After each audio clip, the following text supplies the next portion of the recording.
Don't tell me what to do. You heard me. It sickens me. It sickens me. It sickens me. So we've had a good start to the show. Just had to correct people's English about 15 times. I just remembered actually this morning why I worked by myself in one room for 25 years. It feels very home, like it feels reminiscent of morning shows past, of somebody's writing in a commercial and you having to do it quickly. It reminds me of a simpler time. A simpler time.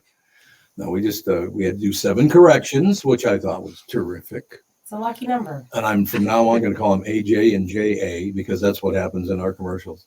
There's a commercial we read that, let's say, okay, what's another name that's similar to Brittany? Whitney? Yeah, Whitney, there you go. Mm-hmm. Yeah, I was talking the other day to Brittany, and we had a really good conversation. By the way, I really like Whitney. It's like, how do you... I don't get it. I don't get it. I also get it. It's fine. What? No, it's not fine. No, I mean, like in the way that, like, you can't control the things you can't control. Yes, I can. And you're getting all just worked watch up me. Right. Watch whose fob doesn't work to get into. Like, Brittany's out. That's all there is. At some point, you got to take that Whitney. that catch-up breath. How about doing a catch-up breath and tell them to get their head out of their ass and do their job? You can do both things. No, you can't. You can't be calm and pissed off. Calm and pissed off. Have you ever seen me pissed off? Yes, you have. Do I sound calm when I'm pissed off? No. I mean, if you're standing at the end of the hall, no. Yeah, it's not as loud. You're down by the elevator. Yeah, how far away are you standing? That's why we need an office cat. I feel like we had an office cat that would Absolutely solve not. everything. Oh, God, yeah, that little poop over there, that'd be great. I'll clean up the litter box Uh-huh. every day. Uh-huh. Tom, I know this is your last day like in studio here for a while. Mhm. And with the holiday tomorrow, we had somebody reach out to me last night after the show. They wanted to get on here and wish you a very happy Thanksgiving. So, caller, are you on the line? Yeah, I'm here. Joe? Good from St. Louis? morning. Good morning. Yes, sir. What's How y'all up? doing? Not bad. How are you? Pretty good. Like AJ said, calling to wish y'all a happy Thanksgiving. Oh, happy Thanksgiving to you. And you in Louisville? I am. Okay. Excellent. So what do you got planned? You're going to be... Now, does your family from here come down there? Do you come up here? What do you do? Neither. Neither, just to have your separate... Well, actually, we're having Thanksgiving today, so we don't... I guess that's not very traditional to do it on the day before Thanksgiving, but that's what we're doing. I got a better non-tradition for you. We're having a chicken tomorrow instead of a turkey. Well, there's only 2 of you. Isn't that a better move anyway? Yeah, that's what I was just thinking too. Now, do you do the stovetop stuffing on the side with the chicken? Oh, of course. Yeah, that's just a non-negotiable.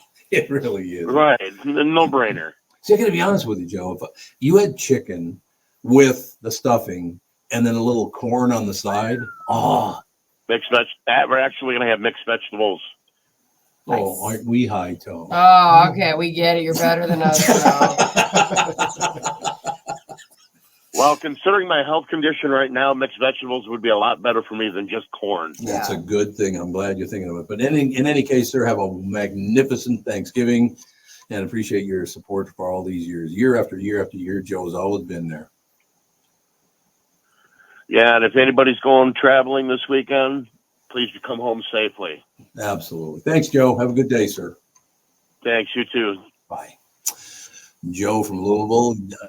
He was from Inver Grove Heights when he lived here. I think his mother and father still live in Inver Grove Heights, but Oh, that's nice. very, very nice people. Yeah, we're starting it off strong. Happy holidays. Right. You know what's kind of cool about that? I don't think I've ever told anybody this before, but Joe has been a listener all the way back to the KQ days and all that stuff. Yeah. And I think he threw it out as a challenge, and he was very shocked. He said, my family's all getting together Saturday. You should come over. I said, well, I don't even know where you live. He goes, I live in blah, blah, blah, blah, blah. I actually went. Really? Shocked the hell out of me. I was actually thinking about this on my drive in today because AJ had texted us last night about Joe calling in. And I was like, I can't remember who the listener was, but Tom just drove to their house and has a picture, like standing outside the guy's garage. Like, could you imagine your top radio host? You just message me like, "Hey, I listened to the show. Want to come hang out?" And now all of a sudden, Howard Stern or whatever famous. No, we beat him. Don't bring him up. I don't know. He's a radio film. Guess who the general manager was when he got his ass kicked? Who? Your buddy. My buddy. Yeah, your best buddy. Over at the Q. Oh, Lastman? Well, yeah, Lastman. Yesterday, I had lunch with Bilski and met a nice man. I don't know if he wants me to identify him or not, so I won't. But we were going on and on and on about, the show over the years and how they're listening to this show and they really like this show a lot and all the rest of it. But we got on the Chucker. Some of that stuff was brilliant. You could be a Lastman fan or not, but the Chucker was a brilliant bit. Don't you think? It was funny. It had its moments. Oh my God. You can't even admit that. I have admitted it so many times. There are funny times. You have to be in that kind of mood. It's very funny. It reminds me. Not in that mood today. No, I'm not in that. I don't know how I just said that. I think he's funny. I think they were. I mean, do you want me to be very honest? How honest do you want me to be? I'm always honest. Like when I tell you you're a pain in the ass, that's honesty right there. Right? I don't want to burst anyone's bubble, but they're very edited.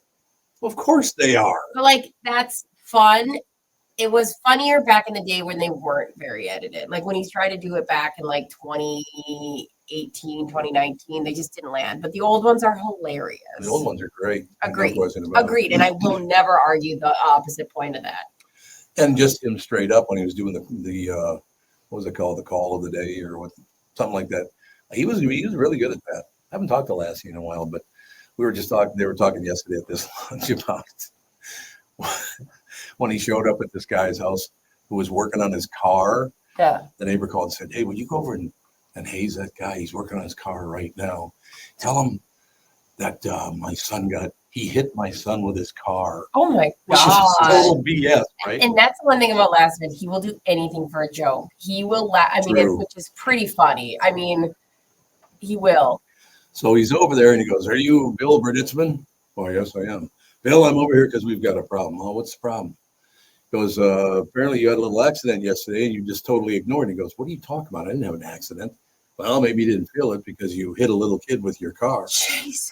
He goes, "I did not." He goes, "You did. You probably couldn't feel it. Maybe that's what it is, but he's in the hospital right now." And there's a long pause. The guy goes, "Really? Because I just seen him on his bike 15 minutes ago." Oh my God.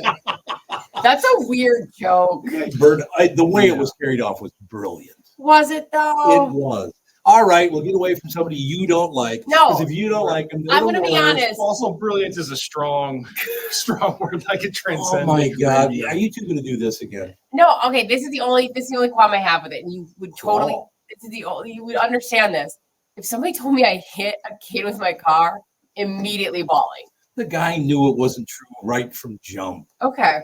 I'm just telling you, when you ask, is that hilarious? You have to go, well, that would really mess with me. I'd be like, what? It would not be a funny moment for me. But I could see how it would be funny for them. Well, plus the fact you lefties have a horseshit sense of humor. So that it's because I'm an extreme leftist. You are. You're a nut job. All I'm doing is trying to get my Democratic brothers and sisters in this field. I love it. In what field? Whatever position they're going for. Oh, whatever they're going for. I say yes, please to them. I vote them.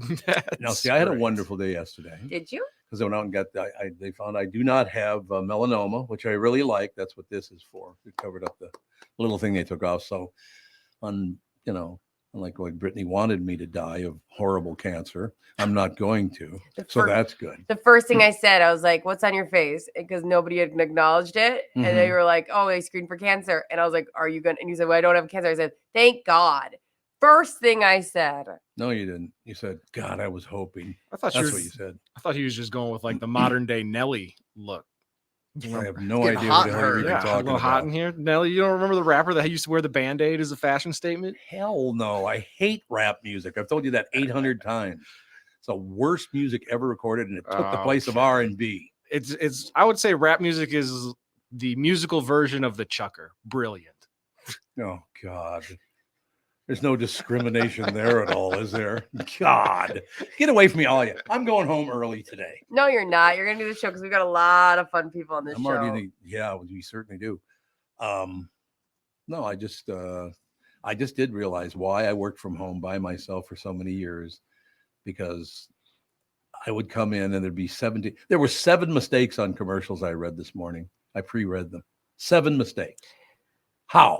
We need like a meditation room for you. Yeah, we need me to get the hell out of that. Or heroin. You know what I should do is go back to General Metalware and just make garbage can lids again. I'd be much happier. Yeah, that's what you're missing in your life. Although the building's not there anymore, so it's going to be a little difficult to do that. But Judd, I'm coming down off. Came in to cut some commercials this morning. 7 mistakes. Oh my God. You all right?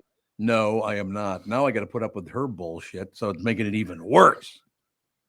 See, your problem is you've been spoiled, Tom, by the fact that you read the national endorsements for like airlines and so you come in now and see the local yokel copy and it's filled with mistakes and you're like, what the hell's going on here? So is that really common to have mistakes in the copy?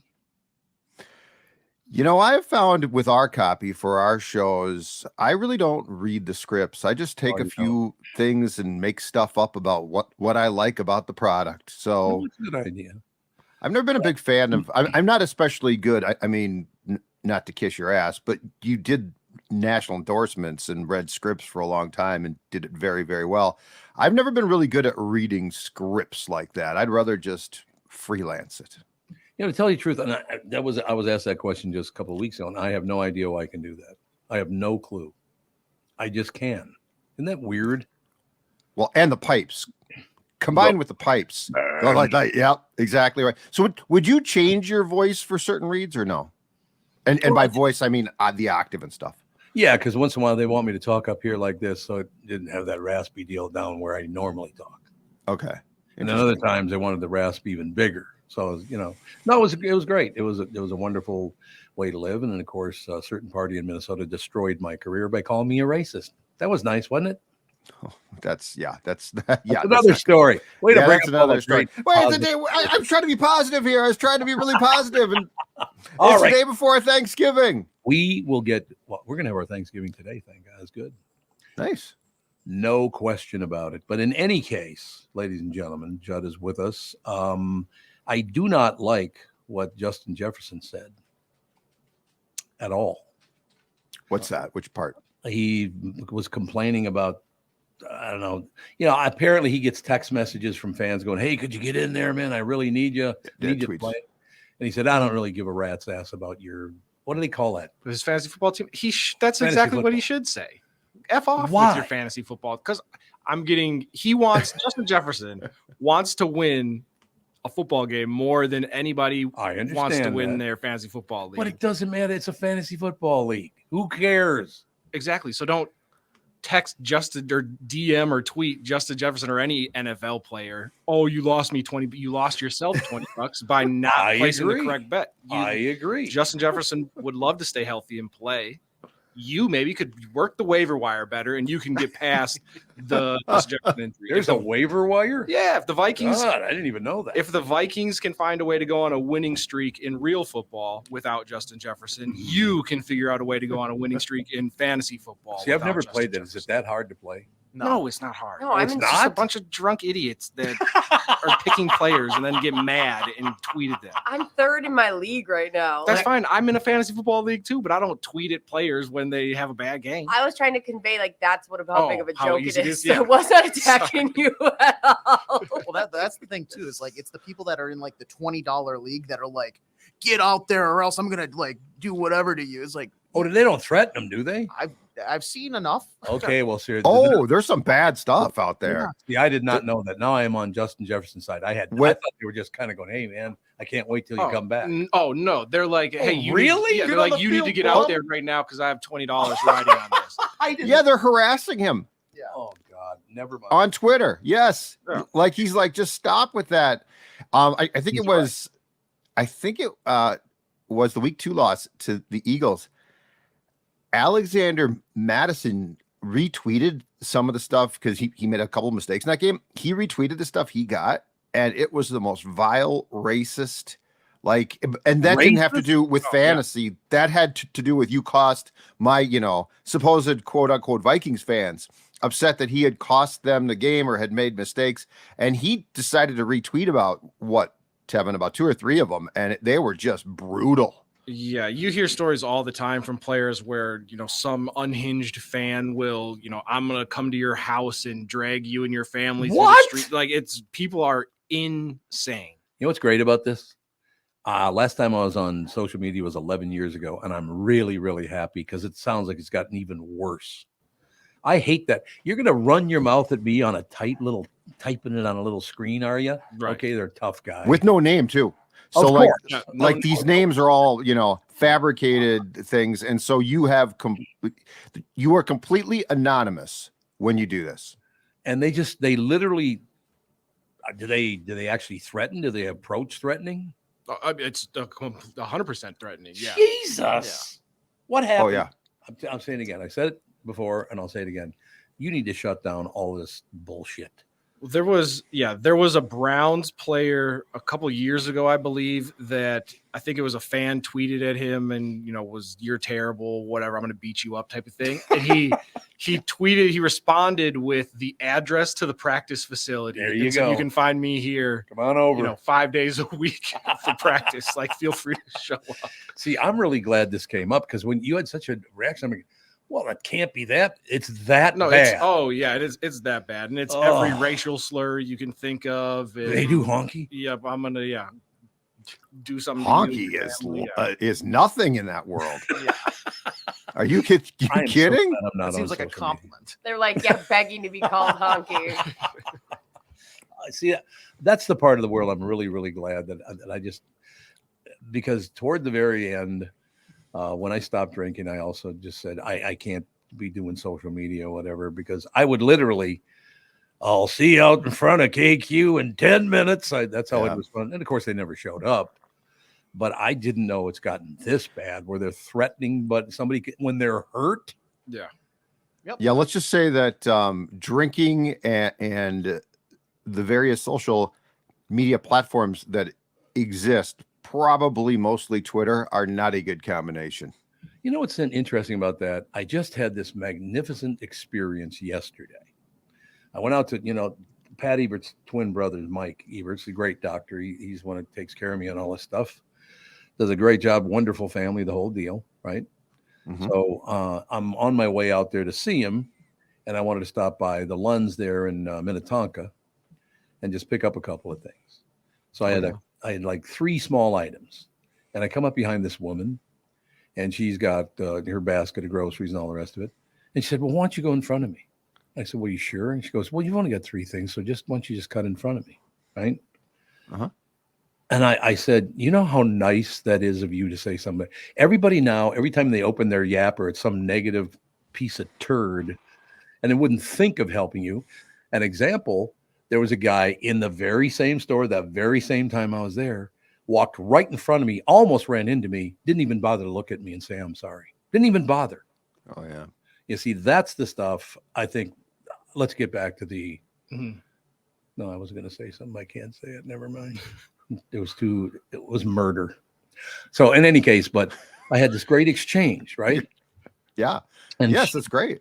I don't think she knows this, but I bought the 3 items and I had a bunch of change left. And I mean, not change. There was a lot of money left over because I gave her a big bill.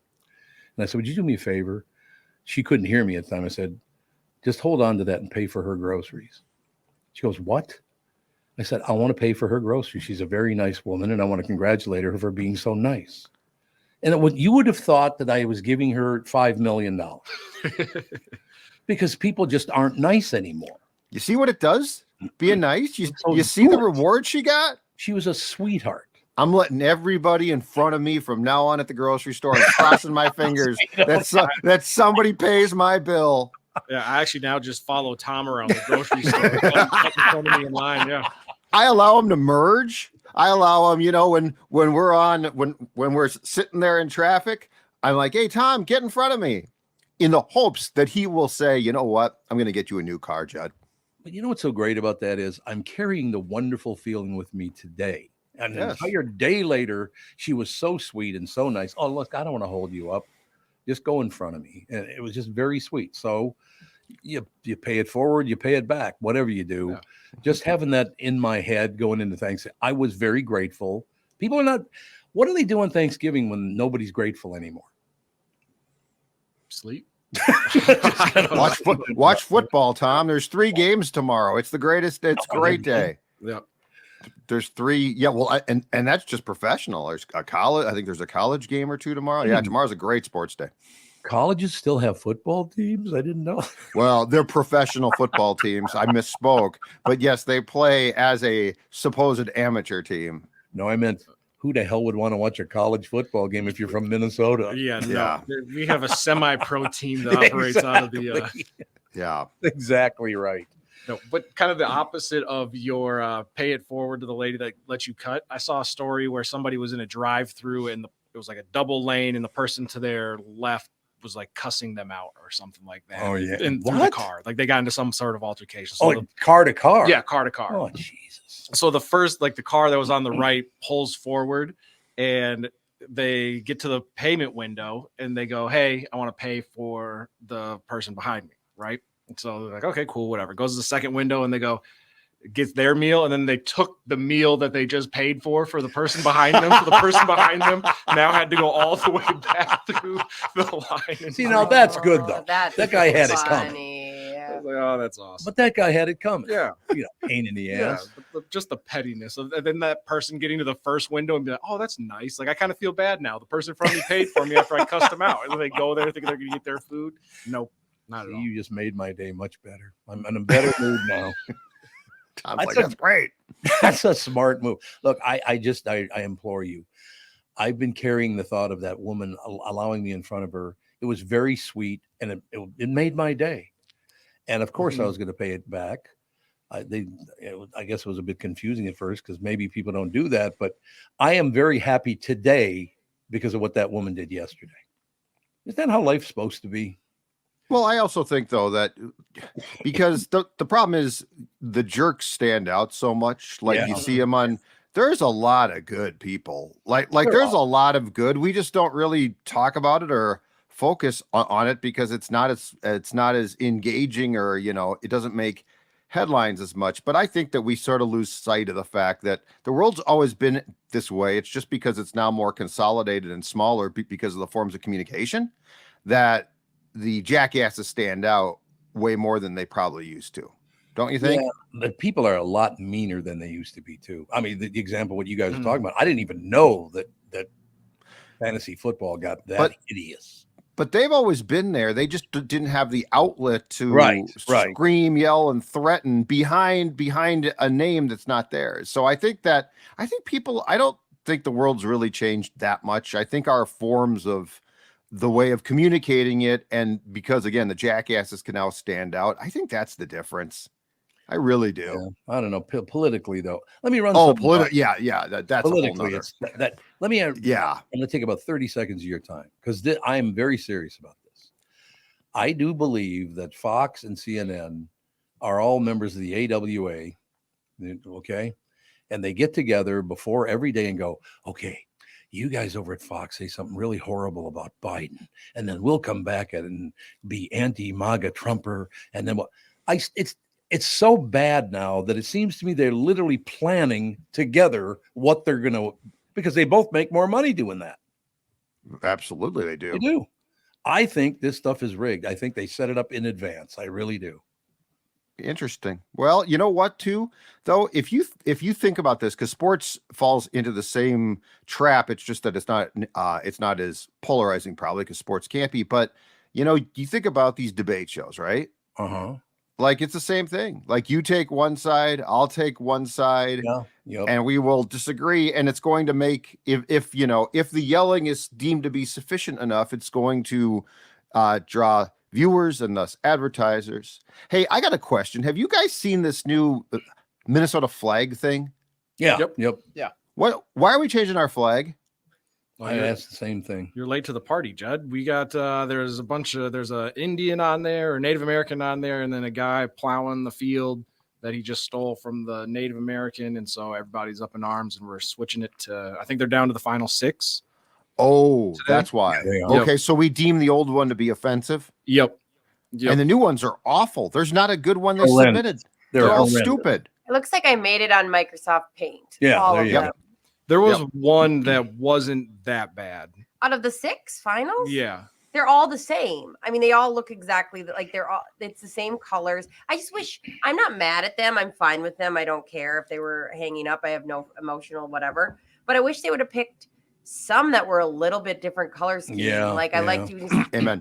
that buffalo plaid kind of, and there's all sorts of fun things I think they could have done with that. Now I got it. It's time to close with the lesson that I learned many years ago. And this is why I don't understand why people are offended by this, because they've been given misinformation. Like when you just changed, you said Indian and they said Native American, right? Well, because I think technically Indian is like people from India. No. See, that's what everyone thinks. Actually, it means Indio, or with God. What is wrong with being Indian if you're with God? Well, maybe the Native Americans are atheist. You ever think of that? Oh, that's real. Get out. I don't know. Get out. What a big brain. Norton, get out. No, everybody thinks it's Indio with God. It was lesson time, Kevin. It was lesson time. Oh, God. You're the student who's like, I don't know about that, teach. This is going to be the last day that these two are in studio together, because it changes the show completely. They'd be smart asses to each other the whole damn show. Yeah, Brittany. I haven't You even- see? I've been so good sitting here looking up. It's flags. been hideous. I've been so polite and nice. You just told me the 2 stories I told you sucked. What? You were here. I was here, and it's not true. He tried to get excited about the chucker, and you just poo-pooed all Yeah, over just it. pissed all You over. told me a Just- joke about. It started off as you hit my kid with a car. And then you were upset that he doesn't have cancer. Yeah, she wished I had cancer here. I got this little melanoma deal. I'm glad to see it got taken care of. That's Thank that's some you. serious stuff. It is. Wait, the chucker? We talked about the chucker and I missed it. Yeah. Damn. Well, she Brittany just wanted hates to- the chucker. I don't like the checker. You don't? Hey, I don't like the chucker. She probably hit on Lastman once and he backed her off. Yeah, that's probably what happened. Tried to get on that body. What's the Oh my God. what's the age 30 years. discrepancy there? I What's don't the even age know. discrepancy between Lastman and Brittany? I would think it's a Oh, I had my chance and I didn't I've take been it. waiting forever to deliver that line. We were alone a lot at 5 a.m. at KQ. And it was very romantic. I hit on him and he. Oh, that's the narrative. Poor John Lastman, just catching strays. He's not even here. It's unbelievable. I actually do. I like Glassman now. Like, was he terrible to work with? Yeah, but like, He wasn't for me. was he literally one of the worst persons to manage people? Yes. But like, Really? yeah. I didn't. I was never there. I didn't He know this. loved power. He like I loved. got power. He'd love to like put his feet on the table while you're talking to him, and it was just all those weird things. He walked in a room with like food in his mouth while talking to you. It was just like, Yeah, that I don't. I'm not big on that. I Listen. understand your point there. but like as a person, there are things where last time made me laugh. There were things, and the chucker made me laugh. I shouldn't. Like, I'm not mad at Lastman. I saw him at your party and I gave him a big hug. You did. We got True. pictures together. I don't hate But, Lastman. I mean, she did have a knife in the one when she Yeah. was hugging him. She had the knife in So the don't one you hand. forget it. I could always take you down. I think I have yelled at him saying that I could take you in a fight many times. Oh, you'd kick his ass in a Thank heartbeat. you. And now I want to have sex with him. Ugh. AJ, can we cut that button bar? That one? Yeah, exactly. We- Just ended at Yeah. with him. Yes. These are I'm sorry, much. Judd. We got Judd way too late Uh, here. He's running behind. Sorry about that, Judd. last thought. Brittany, people like Lastman are the basis for a really good script for a radio show that could make you millions. Oh yeah. Oh, no doubt about The old guard, never discount the old guard. The old guard gives you material. I worked with Lastman for a long time. I was great. As long as he doesn't manage anybody, I like being on air with Lastman. Just don't give him any power over Really? anybody. No, it's a power problem. Yeah, and like I've Okay. said that before. Lastman's funny on air. Me and him argue on air and bicker, and it's fine. Like we get, and then we just see each other in the hallway. It's fine. Like I think Lastman is funny on air. He is funny. Judd will close with this one. Yes. I honest to God, I just no. I better not say it. It sounds too nasty. But in any case, so it's Thanksgiving tomorrow, and I got to pass this along to your partner as well.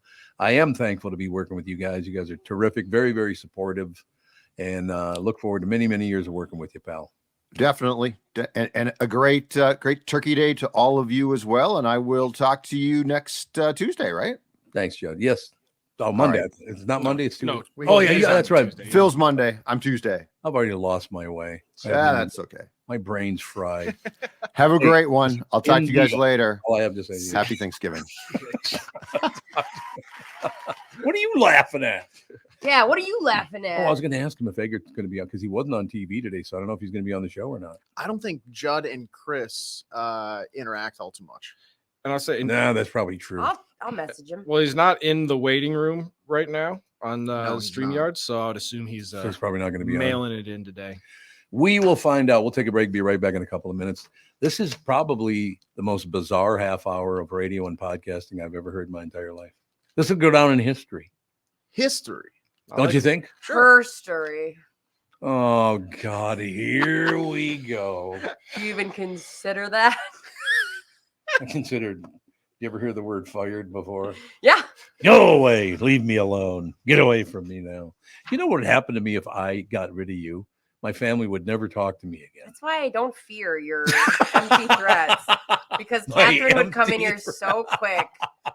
Like there'd be like 5 people that'd be like, "You can't fire Brittany." You go, "Well, I want to," and that's how it would go. I'd like Yeah, to, he but I would- guess I Wouldn't can't. fire you. He would just start to aggressively encourage you to become a nurse or some change careers. You don't think he's already aggressively trying to encourage me to go elsewhere?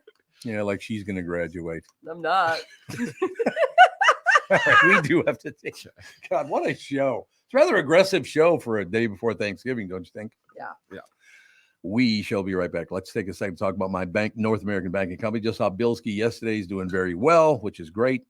You've heard me talking about them for a long time now, of course. When they opened in 1998, they made a promise to deliver a better banking experience for the customers, where you know your banker and they know you. Well, a lot has changed since 1998. This commitment to being a true community bank in the Twin Cities has not. So if you're looking for a better banking experience, why not bank with my bankers at North American Banking Company? Go to nabankco.com or stop by any one of their 6 Twin Cities locations. Member FDIC, equal housing lender. You know the song Kokomo? It's supposed to be off the Florida Keys, right? Hate to break your Beach Boys bubble, but that's a fictitious place they made up for the song. Fortunately for the rest of us, though, the Florida Keys island chain are as real as the taxes you have to pay in Minnesota if you're a Minnesota resident. Now, that's a reason to move south. In addition to Florida and all of Monroe County being beautiful, the Keys from Key Largo to Key West are even more beautiful. This is Tom Barnard, part-time Florida resident myself. And if you want a second house or a new retirement home or want to become a Floridian, might I suggest you contact Matt Carlson from One Key West Realty. Matt grew up in Litchfield. He is a real estate genius when it comes to finding your tropical island space in the Keys. He lives there and here, and Matt knows what's best in the Keys to buy for your second home in Florida. Matt teamed up with fellow Minnesotan loan wizard Kristen Eklund from Coast to Coast Mortgage to get you the financing piece of the puzzle done. You're going to be hearing a lot about Matt, who's part of the Lake Sotheby's International Realty Group here in Minnesota, and Kristen, his mortgage colleague. They know the Florida Keys' new and existing homes for sale and are Minnesotan through and through. Contact them by heading to onekeywest.com. That's onekeywest.com. Yeah, okay. Oh, we're up. You know, I've always hated everyone, and sorry about that. No, I was just yelling. I wasn't yelling. I was just complaining to Brittany that every time she uses the coffee to get a cup of coffee, she leaves the doors open on the cabinet. You're encouraging her to be better. Exactly. It's all I'm doing, making you a better person. You weren't yelling, Yeah, I wasn't yelling either. but I've heard you yell. Oh, you don't want to hear me yell. Yeah, me yelling is not good. Roar. In any case, ladies and gentlemen, guys, if you want to reignite your intimacy once and for all, listen, just give Twin Cities Premier Health a call for a discreet and confidential in-office evaluation by their highly trained staff of medical professionals. Acoustic wave therapy sessions are 25 to 30-minute treatments with no pain, no downtime afterward. Just was in there on Monday, as a matter of fact. And right now, Twin Cities Premier Health is offering a free treatment and a free consultation when you book today. Receive this $800 value when you use code word TOM at TwinCitiesPremierHealth.com. You may know that age-related erectile dysfunction is most commonly caused by a buildup of plaque in the arteries that supply blood to the erectile tissue. Acoustic wave therapy can rescue your relationship and has been clinically proven to break up plaque and improve blood flow to the penis. Penis. I'd definitely take advantage of this limited time special offer. I would. I'm telling you. Receive a free treatment and a free consultation when you book today.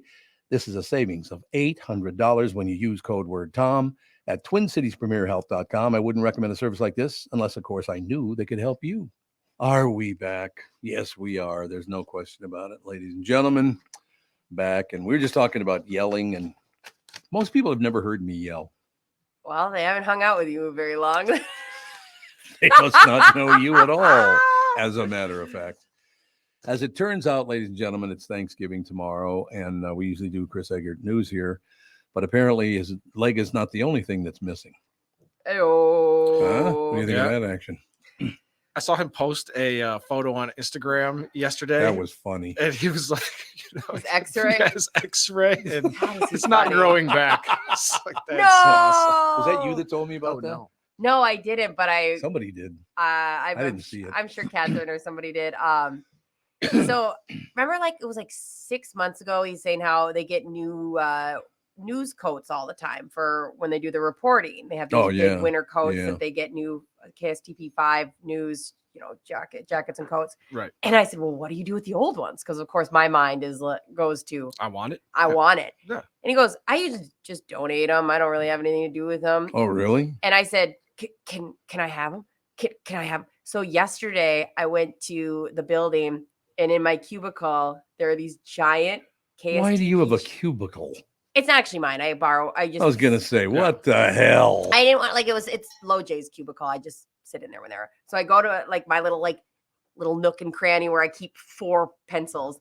Anyways, these jackets are there. So all I can do now is fake report around the building with these KSTP 5 jackets. How many did he give you? 2. Oh, let me get one. Aren't they a little big for you? They're huge, but it's fine because I'm a reporter and I'm just like, I'm a reporter. Let's give me one of them. We're going to go around and we're going to make videos. Yes. I got home and I was like, Margot's here live today. She's chosen applesauce. Margot, does the applesauce this day? And Justin was like, you can't have these. And I was like, Chris is going to instantly regret giving me these. Yes. Yeah. Why can't you have them? Because I am so obnoxious. Like, I just want to report. But you're always obnoxious. Nothing changes. Consistency is key. Yes. It's like leaving the door open on the coffee deal. Yeah, that's very consistent about that. That is easily the worst thing I've ever done. Well, I thought there was a draft in here. There was a draft, and it was from. I was like, yeah, the coffee doors must be open. That must be it. Yeah, you two are never going to be in studio again. It's a totally different feel. Completely. Do you think that You're a pain in the ass? Do you think at all that you have any sensitivities to other people right now? No. Okay. I haven't you mean sensitivities toward like who? Like you are easily irritated right now? No, that was pretty irritating. I mean, don't you think I should have been irritated this morning, AJ? Yeah, I mean, yeah. But like, go ahead. I think being irritated today was just fine. But don't you think we should like not take it out on me? As long as you don't change the show when you come in studio, yeah, that'd be great. As long as the show doesn't completely change when you're here, that'd be wonderful. Okay. I've never seen a more like visual question mark come out of somebody's mouth. That's exactly right. Like me, and the me went on forever. Hung in the air. It did. Ladies and gentlemen, Channel 5's Chris Eggert is brought to you by Mr. Money Talk Josh Arnold. Call Josh today for your free 48-minute evaluation, 952-925-5608. Chris is not in today. It's kind of weird that nobody let us know he wasn't coming on. He messaged me. He said he called in for work for a bereavement this morning, totally spaced on the podcast. When did he text you? Just now. Okay. Try to make it a little earlier next time. Okay, pal. You see what I'm saying? Did it sound? I hope it's nothing severe. That's what I was You're right. thinking. That's what I was leaning towards, not No, that's what I'm chastising him. I'm not chastising anybody. It's just that stuff makes me really I know. sad. I know. hate And that. so. That stuff makes me very, very. You might have a point in the fact that I have been.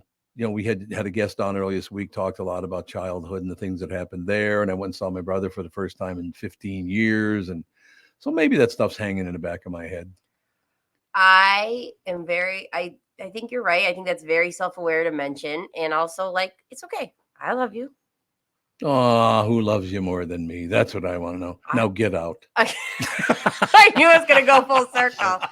I knew it was going full circle. Everything's fine. I'm begging you, as a Thanksgiving present to me, will you do something? What? Will you read the story about the lady running around the airport that they've deemed the woman Terminator? We do have to get to that. You're absolutely right. Oh yeah, that'll be our Josh Arnold news report. She plugs the not Chris Eggert, plugs Josh. Good move. Thank you. Okay, that's in my stories. Yeah, but you got to do the news, Josh Arnold. I already did it. Oh, I'm sorry. Yeah, he did. She doesn't even listen. You are to the not show. coming to the studio ever again because you don't listen at all. When I'm sorry. You're out. I think I was really concentrating on. I don't know. I was listening. I wasn't reading anything. Take your mic out to the lobby and just do the show from out there. Yeah, but you're going to progressively get further from where. No, I have one question. Before we started, when the opener was rolling in, you and Tevin had this little like choreographed hand thing that you guys did. What was going on? It looked like You've never like in every movie or show that has anything to do with like going on air for TV, they always do like they go 5, 4, 3, and then they silently go to 2 and 1, and then they do like a little whoop and point. Did you ever watch movies where they do that, like the countdown? Yeah. And they never. Yeah, that's all we did. So why were you doing that? Because we were about to go on air. We wanted to make sure that everybody knew. You just get out of my way. How about that? Okay, read me the woman Terminator story. As Brittany, I'm thankful for who you are and what you are. Oh, is that what it is? That's Yes, what we're going You're with. doing a present for me because I haven't even read all of it and it was already making me laugh. Okay, it's Woman Terminator. Yes. Okay, I'll click on the Woman Terminator. Is kind of I know. very serious. Did you kill anybody when you're overseas? Whoa. Wow. What a transition. And no, I haven't. I'm just asking. But like, I don't think it's appropriate. Here's a nice lesson for all of us. I don't think it's appropriate to ask people that. The only reason I do is I had a guy in my neighborhood. Yeah. Who was a sniper. Yeah. And for about the first 5 years he got back from Vietnam, we got to count how many people he actually did have to kill. That's insane. Oh God, it was hideous. A hideous amount of people. I only had to point my weapon at one person. That was at me. At you yesterday or today, maybe if I brought one in. Maybe that will shake you out of whatever's going on. But I only pointed my weapon once at somebody, and it was that story I've told you before about when I was peeing outside of the vehicle. Oh, and yeah, somebody you have. rolled Yep. up on me, and I was terrified. Well, but you didn't kill him. No. Were you close? I was very close because they were speaking Arabic, and I thought they were saying, I didn't know what they were saying, but I caught that they were saying IED. They were trying to tell me that they are the explosive team, but they rolled up in a beat up car out of nowhere while it was my pants down peeing with my rifle on my lap. And I was like, stop, Agaf, Imchi, like saying all these, like, which means stop. Yeah, but isn't it where F off comes from? Agaf, F off. I don't even know. I think Agaf is stop in Arabic. Agaf. But anyways, it was terrifying. And I was like, my gunner on the vehicle was like, Hagen, what's going on? Tell us what's going on. So it was like, not only was I pointing my weapon, but he had the big, weapon on top of the vehicle faced at them as well. So, and then they're like absolutely part of the Iraqi explosive detonators. They're like there to help. But like, when you don't know and it's dark in the desert, things can like pop up at you. And that was terrifying. Oh God. Yeah. I imagine that was. But I was pantsless and you're because vulnerable. I stood up and I was like, screw my pants. Like, I'm not going to die here today. Like, that would be the worst way to die in war, is like you're just pantsless by a bush. You think there's a bush in Iraq? I don't know. Oh, I don't know what the topography is. I Leaning guess- on a vehicle. I was gonna say, but there was one giant bush there because I wasn't Oh, shaving. Oh my God. Jesus. Boy, look at the time. Chris Eggert just called and said he's glad he's not here today. I'm on your side, Tom. Brittany can't come into She studio can't. anymore. She can't come in anymore. She's out. That's all there's to it. I'll say one thing as we roll into the rampage around the airport. That friend of mine, the sniper I was telling you about, we used to go out range shooting with him. Holy, well, you had to be around some really great sharpshooters, I would imagine. Yeah. They can hit stuff like, you see that penny 100 yards? Yeah. I'm like, Jesus. I've never shot a sniper, but I did pretty good with an M4. I yeah. I had a lot of fun with like M16s and M4s. A lot. They're a blast. It's all about breathing. And Yeah, that's what he said. and so it's just about like being surprised when you do the trigger pull. Like if you do it so slow that you don't. But the ranges there are fun too. They have so many fun ranges. Oh, that you yeah. can go on. So yeah. Do they do what was the movie SWAT where they're all laying down in like a field and they've got the cards up on the like a board and they're like playing poker and they're like ace of spades, you got a full house? Did you do fun like that type of fun? No, we had like pop-up targets that that you would do scoring with, which was a blast. Never the cards. Oh, Like, okay. I don't know. no, that and ranges, it's even in the desert, they're really official, like weapon up and down range. It's not like casual Right. shooting in the middle of nowhere kind of vibe. No, just to show there's a balance in the universe. I also grew up with a guy that when we were 16, he decided to start carrying a gun, ended up shooting himself in the knee. So, there's both sides of the Let's go, story. Burrs. I know. Oh, that's right. Burrs did that, Yeah, didn't he? Shot himself in the leg in a club. In New York, Yeah, right? yeah, in New York. Got suspended for shooting himself because it was an unregistered firearm. What a knucklehead. Yep. Yeah, you don't want to be doing that stuff. Okay, so the story, woman dubbed female Terminator after going on naked. She was naked. That's amazing. Amazing. A naked rampage around an airport. A woman who was said to be under the influence of psychedelic drugs has been compared to the Terminator after she was seen running around naked and attacking people at an airport. I'm sorry for laughing at this, but It's so good. do they actually have a picture? Well, you can't see her, but they have a picture of her. I mean, she was literally, it's like when people are on those bath salts and they feel no pain. Oh, yeah. That's what she reminds me of, is just that running open-handed Terminator style. God, a cop once told me he had to arrest the guy who was on that bath salt stuff. He arrested him because he started eating a guy's leg. What? I mean, literally not just biting him, but tearing off pieces of flesh. I would never recover Woo. from seeing that. I guess so. Wasn't it bath salts when everybody thought there were zombies down Yeah. in Florida Yeah. and it was Yep. bath salts? Yeah. A woman has been dubbed female version of Terminator after she was filmed causing havoc at an airport while stark naked. In a video of the incident, which took place at the Arturo Marino Benitez International Airport in Santiago, Chile, the woman was seen running around the airport in front of stunned passengers. She was even spotted appearing to attack a passerby, allegedly smacking a police officer during the ordeal. The footage appears to show her screaming and shouting at people before grabbing someone and slamming them to the floor. Well, she must have been pretty tough to be able to do that stuff, don't you think? Yeah. Man, I mean, she's got to be rough and tumble. We should get her on the front lines. We really should. At one point, she was seeing. Okay, this must have been written in England. Yeah. You ready? The Daily Star. At one point, she was seen clinging to a bloke with her arms around his neck. Clinging to a bloke. Jeez. That's my whole What career. does bloke even mean? This guy. Yeah, but why bloke? That's a great question. I'll look at the word get it. origin. He desperately tried to get away from her. There's a picture of her, but they got it all blocked out. So you can see her from like the knees down. That's about it. But apparently the man lost his patience, pushes her away. So she seems to retaliate by hitting him. Eventually, the woman was restrained by the police and removed from the scene.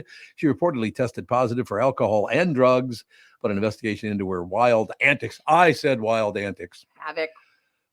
Is still ongoing. However, footage of the incident has been widely shared online, with some comparing her behavior to the first arrival scenes from the 1984 movie The Terminator. I'm watching the video of it right now, and she is going absolutely crazy. It wouldn't load on my computer. It says video loading, video loading. I was she gonna grabbed watch a it too. kid. Oh, she did. Oh, I'm sorry. So I'm reacting like I'm not on radio right now, but she grabbed a kid by like the backpack and whipped him down. This lady is insane. Yeah, it won't let me watch the video. It just keeps saying video loading and it doesn't load. I'll have to go home and really enjoy watching that one. Yeah, I mean they have her blurred out, so it's whatever. Yeah, It's not the actual naked lady running around, but yeah, she caused a complete chaos at this. Do they have any idea how old this woman is? She doesn't seem that old. Doesn't seem that old, because I had heard on this. Maybe there was another one of these because there was an older woman running around slapping people at an airport. And I wonder, like, where are her friends? Like, who did she come to the airport with? Did she make her flight on time? Like, was she coming or going? Like, I have a lot of questions. I understand exactly why you'd have questions about this. First of all, let me ask you a question. Where did she got the drugs? Who knows? Like if somebody came up and said, "Hey, you want to try it? It's really good cocaine." How do I know there's not fentanyl in there? You don't. You don't. No. Why would anyone do street drugs anymore? I don't know. And especially now when you're going, if she was like supposed to be flying somewhere, I don't want to get on a plane and be just high out of my mind. God, it sounds no. terrible. Yeah, so it was alcohol and the substance. And you think it was bath salts? I mean, it's got to be something, right? Or just mental health something. Yeah. I really, maybe someday she'll write a book about how she turned her life around after this moment. Because she's crazy. Nuts. She's dropping people left and right. My video won't load. Why do you guys get it and I don't? I got, yeah. Not fair. Yeah, I'm sorry. That's all I'm saying.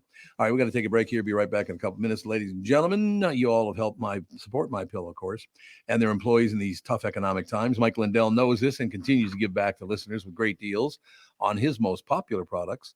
Right now, you can save 50% on Queen and King pillows and the original My Slippers, and the My Pillow 6-pack bath towel sets are back in stock. The proprietary technology makes them extremely absorbent, yet still provides that soft feel you look for in a towel. The set comes with 2 bath towels, 2 hand towels, and 2 washcloths. Regular price is $79.98. For a limited time, you can get this 6-pack towel set for only $39.99 with promo code TOM. That's a 50% savings. So go to MyPillow.com, use promo code TOM to save 50% on the MyPillow 6-pack towel sets. That is just $39.99 for a set. This deal it's not going to last long. Let me put it that way. Enter promo code TOM for this special and many more, of course. Is that text you're sending so important that you missed your turn? Is that text you're sending so important that you ran the red light? Is that text you're sending so important you didn't see the ball coming onto the road or the child that followed? Hi, I'm Mike Bryant from Bradshaw & Bryant. When you take your eyes off the road for even 4 seconds, your vehicle travels 100 yards. That's the entire length of a football field. If you absolutely have to text, you need to pull off the road somewhere safe and do it from there. Texting and driving is against the law and can cause serious injury or even death to you and others. Now that is important. We hope you're never injured in a collision, but if you are, please contact us. Find Bradshaw & Bryant, personal injury attorneys at minnesotapersonalinjury.com. Going farther with Mike Bryant on your side, seeking justice for the injured. Bradshaw & Bryant.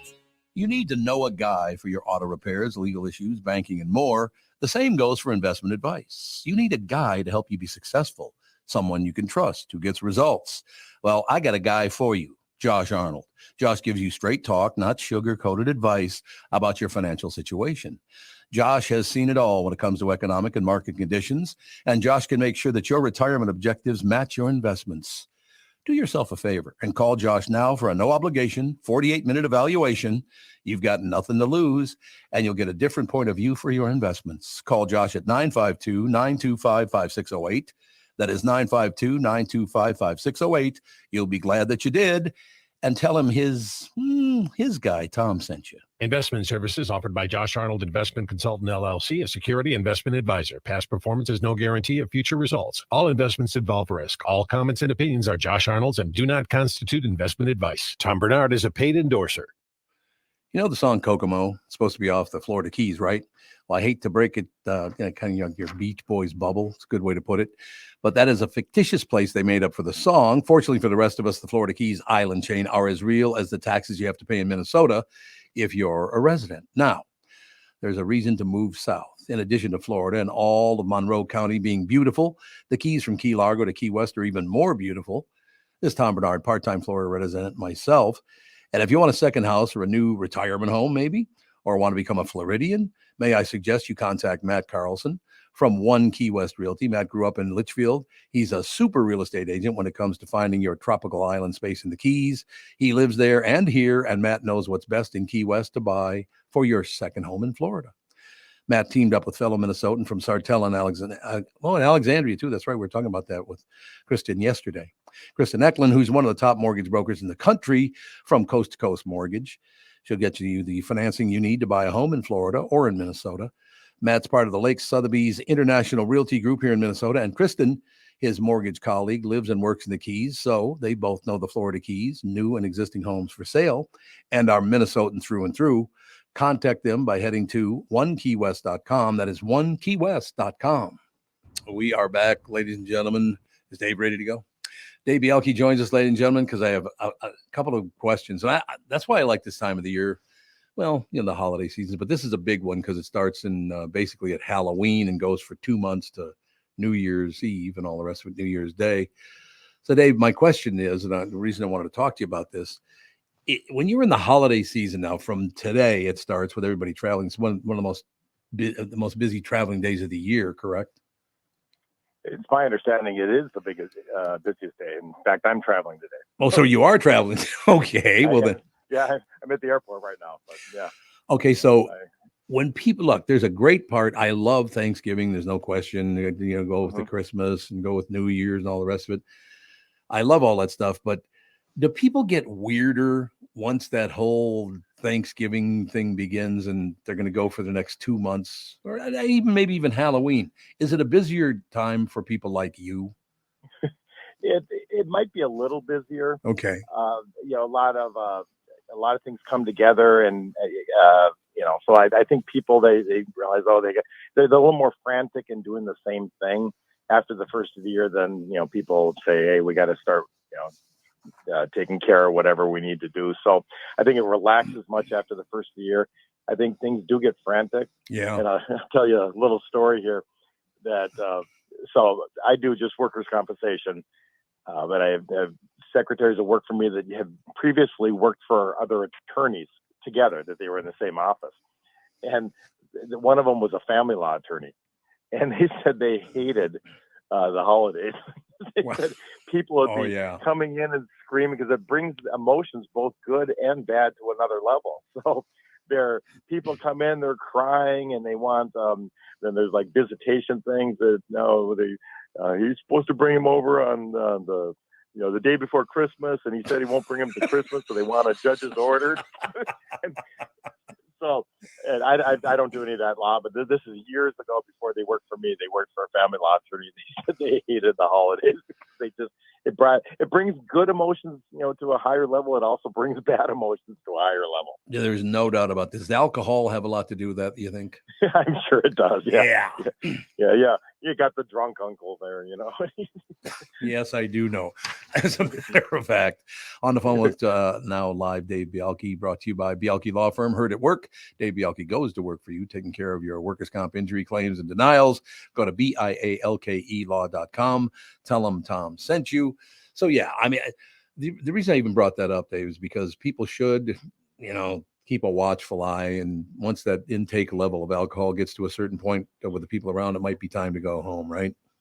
Yeah, it might be time to go home, find a ride home or something. But there's the people who drink and get happier. That's a good thing. But then people they drink and suddenly then they bring up the long-standing argument with their brother that they can't let go. Oh yeah. And we don't have that in our family, fortunately. But I've seen it so many times that so it all works. As a matter of fact, I remember one time my youngest brother Troy, who's no longer with us, unfortunately, but was at a holiday gathering, and it was somebody, I don't know, it was somebody's boyfriend or I don't know what the hell it was, but the guy, after a while, Troy comes over and he goes, "God, that guy's annoying. Where'd she come up with that guy?" I said, "Oh, let it go. It's the holidays and everything will be all right." He said, "Okay, I'll just let it go." Of course, he didn't let it go. Now we're about an hour and a half later into the night, so much more alcohol has been consumed. I look over, and my brother Troy has his right hand in a fist, and he's kissing it. Oh my God. It's like, I'm going to give you one of these. He's like, I'm going to suck you right in the mush, pal. So, yeah, people just get wet. Is it? So you're at the airport right now, you said?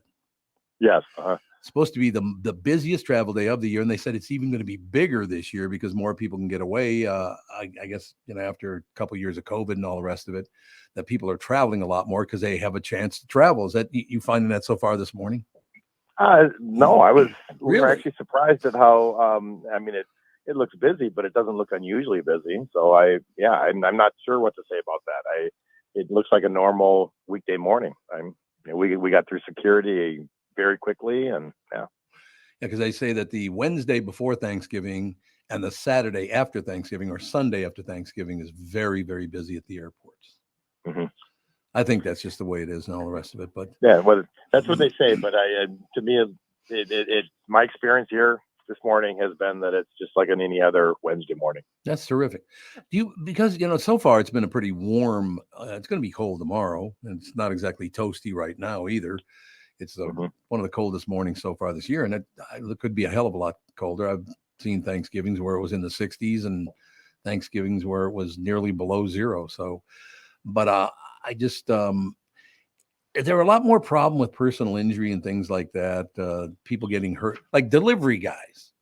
They drive the delivery truck, and all of a sudden we got 7 feet of snow and got a foot of ice on the sidewalks. Do a lot more people like delivery people get hurt this time of year? Oh, definitely. Yeah. Walking up people's sidewalks, in driveways, they are getting in and out of their vehicle. And the thing of it is, this year you got your main delivery companies. It's so ratcheted up as far as how much volume they have. So the drivers, they get paid. They get hourly, but they also get bonuses for getting a certain amount of work done. So then the pay escalates if they get extra work done. So they're humping it, trying to get as many packages delivered as possible. Yeah. And because they get, especially this time of year when they get the bonuses, because the bonuses actually get quite significant. And so they're humping it. So they're not,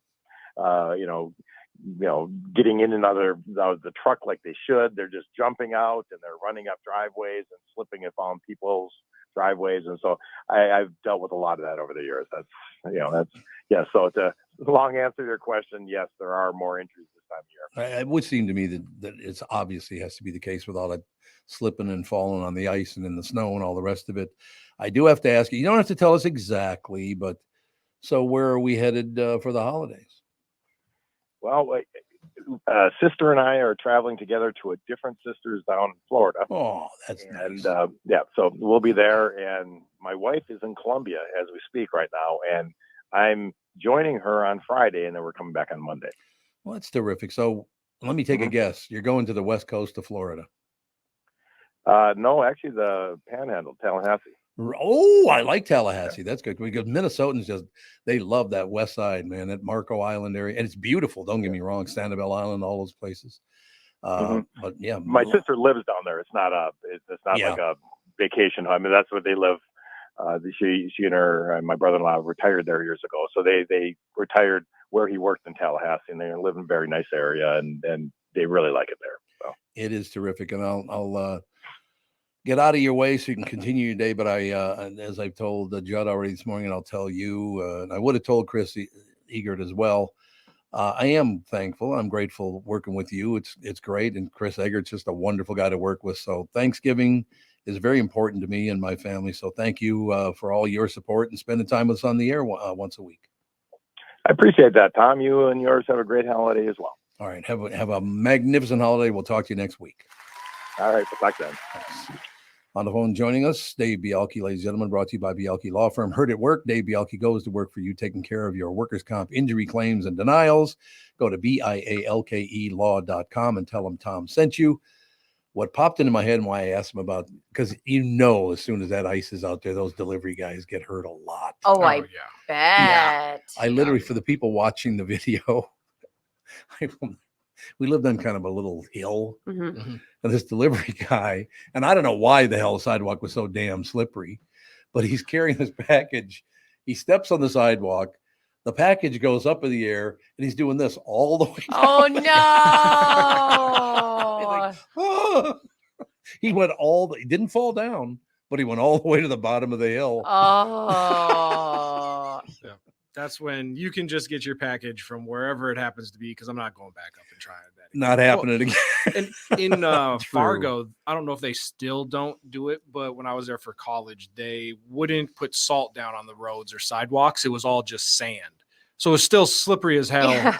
just muddy now. So, as I was well. gonna say when you fall, you get like really dirty. Oh yeah, and so I remember waiting for the bus to go to class one day, and I'm sitting there, and somebody's walking down. They've got 2 Starbucks cups of coffee in their hand, and you just see the cups go in the air. Oh, then God. then their feet are in the air and just fall flat on their back. Hilarious, but they got up. They were just fine. But yeah, just a disaster. My favorite of the places that like are either way too cautious or have experienced somebody like slipping, and then now they're like, we're not having this again, because if Oh, you slip yeah. and fall, you're a margarita rim. You know, Yeah. it's just Yep. salt everywhere. Yeah, Yeah. You're brushing. It'll be like you with the corn, just every crevice. every crevice. Don't bring up the corn in my Sorry. crevice. I'm deeply hurt that It's- you'd even. We went out to the corn maze out there, Seaver's Mhm. corn maze. Yeah. And I swear to God, it took like 3 days before the final kernel fell out my butt. Did it become creamed corn at that I think point? it's- Oh, jeez. Get away from me. That's disgusting. But she's right. But you know, Thank you. she is correct. But you got to do what you got to do. But no, it was just like that. It was.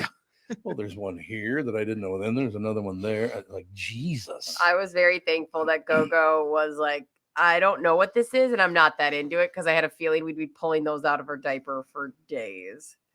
Oh, the corn maze thing. She was like in the corn pit, and she was kind of doing this like, I don't like this. Oh, she I'm didn't not- like it? I'm not into this. I think because she's only 1.5, so I Oh, think that's true. she needs like Yeah. next year she'll be like Ethan and playing in it. But she was very disgusted in it all, which cracked me Yeah, I up. would imagine at 1.5 you wouldn't have a great time doing it because you're like, what is this now? She's like, I choose not to, but she'd watch the other kids. choose not I to. choose. Mm-mm. But you did watch the other kids. Yeah, of Oh, nice to hear. course.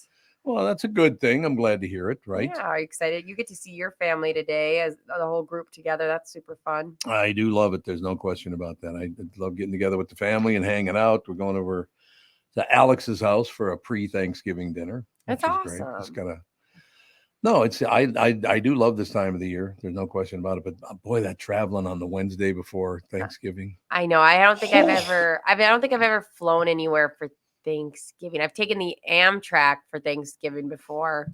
See, I love that. Yeah. Do they still run that train up to Duluth? Because I heard they stopped it for a while. I don't know. I always take it to Williston or Montana. Do The you Amtrak. really? Yeah. I love that. It takes forever though. I know it does, but it's a great time. It is a good time. Especially and if you drink. Well, yeah, I miss those days. I miss drinking in my little room and passing out.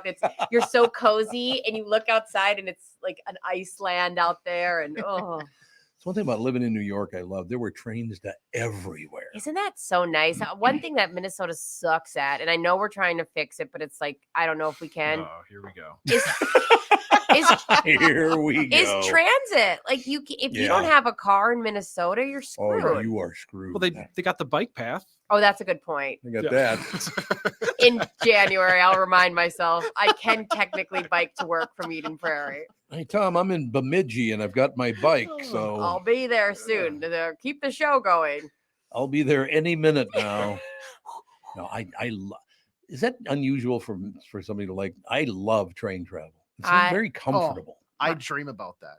Do you really? I have Love it. I have dreams about a efficient, somewhat cost-friendly, speedy way to travel the continental United States via rail. I've seen maps, I've seen plans, I've seen theories about how we can make this happen. They're actually going to be building, starting, I want to say next year, a way to go from like the Twin Cities down through like southern Wisconsin to Chicago. That's great. I cannot wait because I do that in a minute.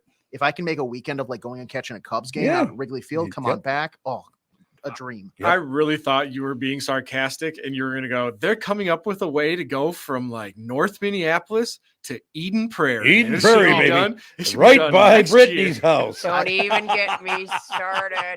Here's the thing, I don't mess around AJ. about this. This is a passion. AJ, here's the thing. No, it's great. Traveling by train, I've done it all my life. We always got put on the train here in Minneapolis. We went to Essex, Montana to see my dad. The only thing you have to accept is the efficient part. I can't tell you how many times they had to stop the train for like a day. Oh, you really? Or one time I had to get on a Greyhound, just go over like a train that had derailed somewhere. One time they had to put a freight engine on the Amtrak and it was half the speed. So as long as you buffer in, like, or you just accept the fact, like, I might not get there on the day, not hour, but like the day I'm supposed to, then it's great. If you're retired or if you have extra vacation, then take the train. It's fun. But like, why did we not do what the East Coast did? It makes no sense to me. You would think in Minnesota, where it snows even more and is even colder, the trains would have been great for everybody. Yeah. Right? That would have been amazing. You got the local rail system, the light rail. But that do we not? No, I mean, who takes the light? I don't. No, and I never have. Because I mean, Minneapolis, I don't think is big enough to have, like, you're not going to put in New York's style subway system or light rail where you can get to every part. But Portland is spread out like this, and they have an amazing transit. Like you don't have to get a car. That right from the airport, you can jump on their transit and get almost anywhere. I mean, you could do that with a bus. You've never taken the bus? You've No. never. Now that this is, I know. No. No, because let me tell you right now, as somebody who has taken the bus from Woodbury, so there's no like, if I have to get here, what I have to do is take the bus. Is I have to take it into Minneapolis. Then I get on those hubs. So it takes about 2 to 3 hours to get 20 minutes. Right, but that's what I'm saying. Like, you can still technically get everywhere, but you have to take the bus. Whereas like in New York or bigger cities, you can take the subway to almost every single part of the city. Where here, the light rail is good if you're really just trying to get to the Mall of America from downtown or like 3 blocks over from where you're currently standing. It is a really specific situation you're in where you're like, I'm in St. Paul, but I need to be at the Mall of America in an hour. Like, is there a lot of people working there, or what is going on where are people using it for work, or is it only like if you're just trying to park somewhere before you go to a soccer game? I don't know. I have no idea. I've never taken the light rail here. Yeah, the only time I ever took the light rail was when I worked at the mall and my car was in the shop. I was I can just walk 3 blocks over and get on. Or if I'm going to the airport, depending on where I was living, I walk over to the light rail and I don't have to pay for airport parking or an Uber. You go. Does the light rail then, you don't have to do a secondary thing? It goes right to the airport? Yeah, literally it goes. And so if you're at the like Terminal 1, the light rail, it goes to each stop, so you can get on there when you're with regular people and you don't need a ticket. Got to get back to train travel. Do love train travel. Yeah. Oh yeah. I see Bentleyville opened a couple of days ago. You ever been up in Duluth for Bentleyville? No. It is one of the most beautiful Christmas. It's all the entire area is decorated. It's just spectacularly beautiful. Oh, it's gorgeous. Are you looking at it? Yeah, Tour of Lights. I've never heard. Yeah. Oh, that's gorgeous. There's a picture of me holding up Fawny when she was I think she was about a year old, something like that. And she is just amazed. Oh my gosh. Isn't that beautiful? Yeah. See, you got to hang out with Uncle Tom. I'll put you all the good spots to go. I mean, where is this place? Duluth, Minnesota. I mean, you got to drive 4 hours, but yeah. It's 2.5 hours, you big baby. It's not like I would We'll even take just the say train. 2. Yeah, we can take the train up to Duluth, that's what we did. Although I don't know if it's true or not, but somebody told me they shut down the revolving restaurant at the top of the Radisson. Oh, did they? I hope not. I hope they're not telling, because I took my entire family there when I was in my 20s, my mom and brothers and sisters and all that stuff. And we took the train up from St. Paul Station all the way up to Duluth, stayed up, and took the train back home. It was wonderful. Duluth's a great time. It is a great city. I do love that place. No question about it. All right, I suppose we better take a break because we have a guest coming up, do we not? We do. I'm so happy to welcome back our longtime friends, Sabre Plumbing, Heating, and Air Conditioning, to the show. I've known Steve, the owner, for many years, and I completely trust Sabre to keep my house comfortable. Why? Sabre does everything the right way. That's why. And they always put the customer first. I love the team at Sabre because their service experts are experienced NATE certified technicians. They're not salespeople. Their pricing is completely upfront and they fix only what needs to be fixed, nothing more. Sabre is dedicated to giving customers what they need when they need it and at the fair price, keeping your family safe and comfortable without breaking the bank. Give Sabre Heating and Air Conditioning a try. I know they'll take care of you just like they've taken care of me and my entire family. Whether you need a new Bryant furnace or air conditioner replaced or just simply need a service call to get you going again, go to saberheating.com. That's SABRE heating.com. Sabre and Bryant, whatever it takes.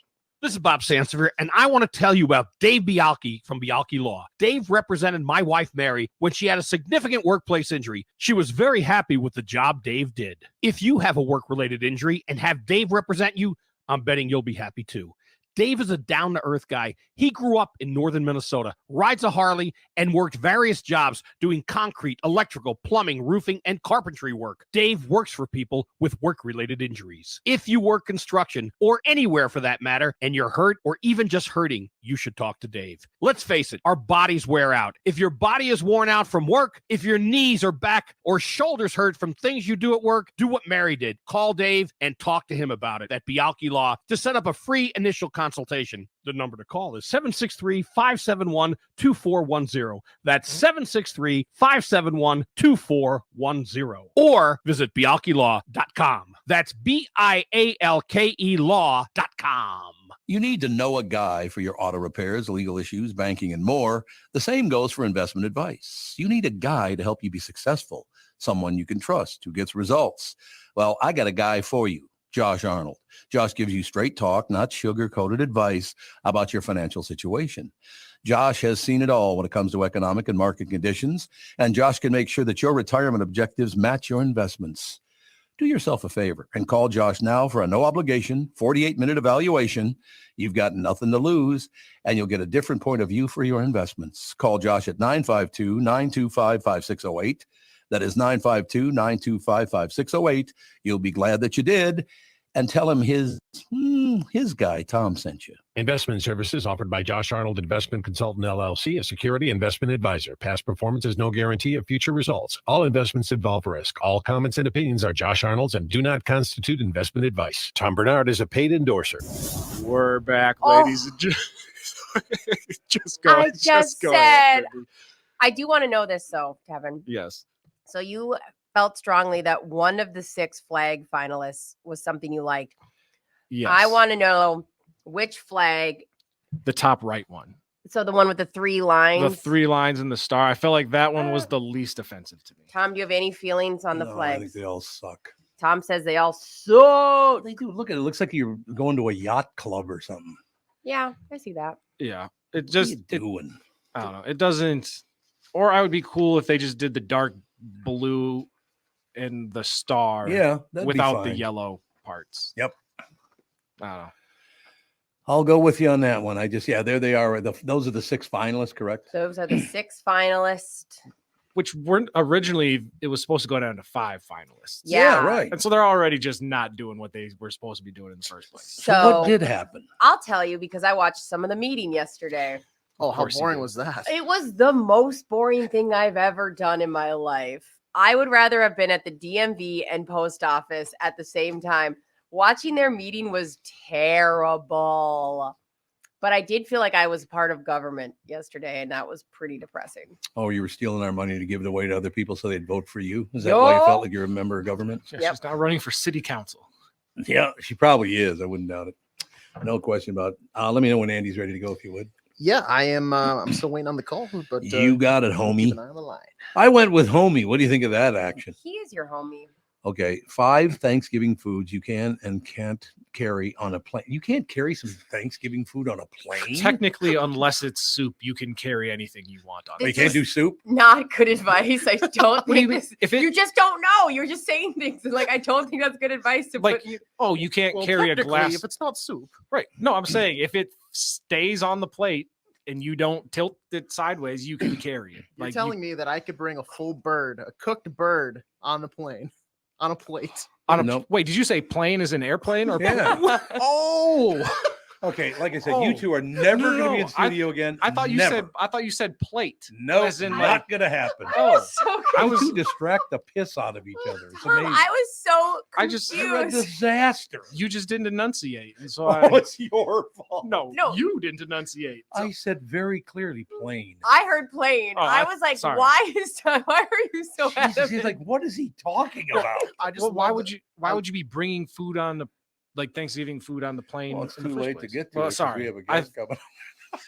Not yet. We All right, we can still go with- continue. Honest to God, what a nut house. I retract this my is. statement. I was No. about to get really passionate I'm- too, so I'm so glad that you cut me off. I'm not going to let you retract the statement. You can carry whatever you want on a plane as long as it's not No, soup. plate. But in the context of what we were all talking about, other than you, Yeah, you well. can, as long as it's not a soup, you can. I'm just gonna be quiet now. Unbelievable. But why would you carry soup on a plate? Yeah, anyway, damn it. That's what I'm saying, because I thought what? like here's a list of foods that you're able to carry on a plate. Okay, well that's pretty easy. What's- You just can't do soup. Why because would of- that be a story? The name of the story is 5 Thanksgiving foods you can and can't carry on a plane. Oh, I know. Right. It was I'm very clear. I heard it clear as a bell. I it's- was so confused. That's why I was like, you can't tell people they can carry anything on a plane. And you were like, why? Why can't I? I was like, because you don't It's just, know. Okay. Jesus. My a bad. day. It's Oh. a common misunderstanding. Is it No, though? it's not. Oh, please tell us the list. I'm Hey, did I tell you dying. that I'm going to get on a plate to go to Florida Oh, that's sometime this year? You mean a flying saucer? Yeah, it's a flying. It's one letter off. My bad. Is Andy ready to go? Yeah, Andy's all set. Andy, I don't even know if you want to do this. This place is psychotic today. That's all I have to say. Andy Davis, our Where are you? special. I'm in Minnesota. How are you in Minnesota today? Oh, we're doing fine, except for it's the first day of the holiday season. And you spend any time at all in Minnesota, Andy? My sister actually lived there, and I used to visit her and see in the winter, and all the little lakes were frozen. Yeah, That's what I yes, they remember. were. You're absolutely right. Ladies and gentlemen, Andy Davis with us, the re-release of Stony Island, an acclaimed Chicago set R&B musical drama. Did you hear that there, Tevin? R&B, huh? Well, best music ever. When I read the descriptor, I thought of you immediately because he was the only white kid on the block, and I was like, and he was in an R&B group, and I was like, Tom's gonna love this. No, I'm gonna love that, Andy. This is right in my wheelhouse because I can't stand rap music because it replaced R&B, which is my favorite. Look, No, I can relate. I can relate to that. well, thank you, Andy. I appreciate that. I have gotten no support so far. You're the first person to support me, so thank you. Well, it's interesting because I grew up riding my bike by Bo Diddley's house. Ooh. Herbie Hancock went to school at Hyde Park. Shaka Khan, Gene Krupa went to my high school. Curtis Mayfield was the guy in the neighborhood. So this is the South Side of Chicago. Yep. And my brother. It's interesting. I'll make a connection to Minnesota. He was in a band after Stony Island. He's the lead in Stony Island. And he has a band, a kid named Malcolm played bass, who later moved to Minneapolis. And he was in a band with this guy by the name of Prince. Oh, God. And he owed him the West Side and South Side Chicago licks in those days. So there's a little bit of funkiness in Prince's music that comes out of Stony Island. I understand that 100%. There's no question. I, by the way, love the city of Chicago. He's gone out and do voiceover all the time and live there for a while. Just what a wonderful town that is. Yeah, well, this is a template for my later movies, like The Fugitive, Above the Law, Yeah. Code of Silence, that I shot in Chicago. And it's a story about a white kid in a black neighborhood putting a band together with his buddy down the street, whose name is really Stoney Robinson. The movie Stoney doesn't have an E in it, Stony. This is the name of the street. And they put this band together, and they get the help of an old night man in a funeral home. Oh. And who's Gene Barge. And Gene Barge was an incredible producer, sax player.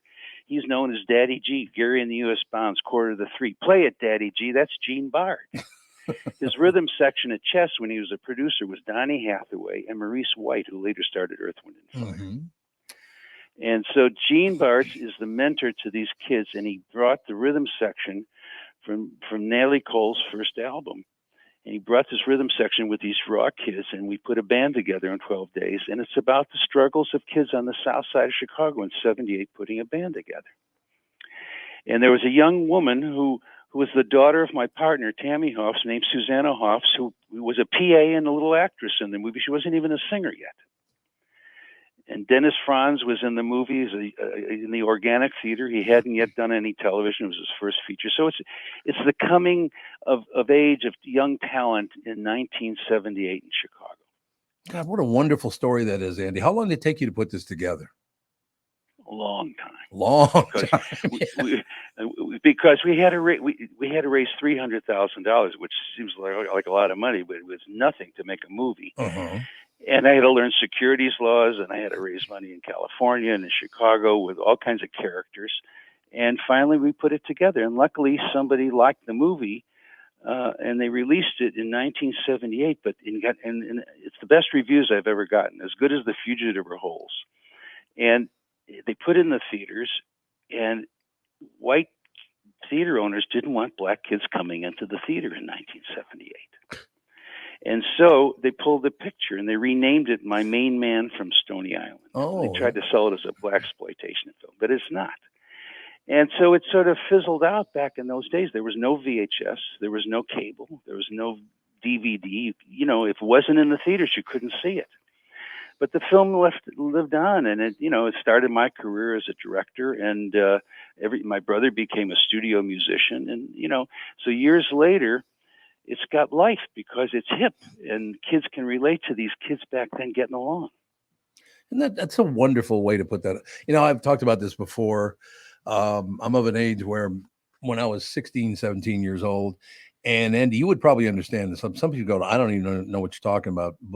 But I was 16 years old, all this strife and horror in the streets. I grew up in a very, very poor neighborhood.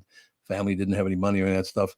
And I'm not exaggerating, Andy, when I tell you What's Going On by Marvin Gaye album saved my life. That music it meant the world to me, and still does today, Andy. I still love it as much as I ever have.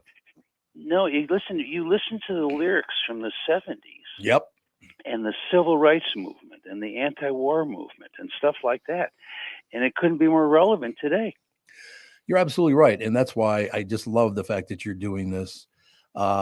Anytime R&B is mentioned, you got me locked in, Andy. I'm just telling you. Yeah, well, it's funny. My brother started a band. It's 35 years they've been in business now, called the Chicago Cats.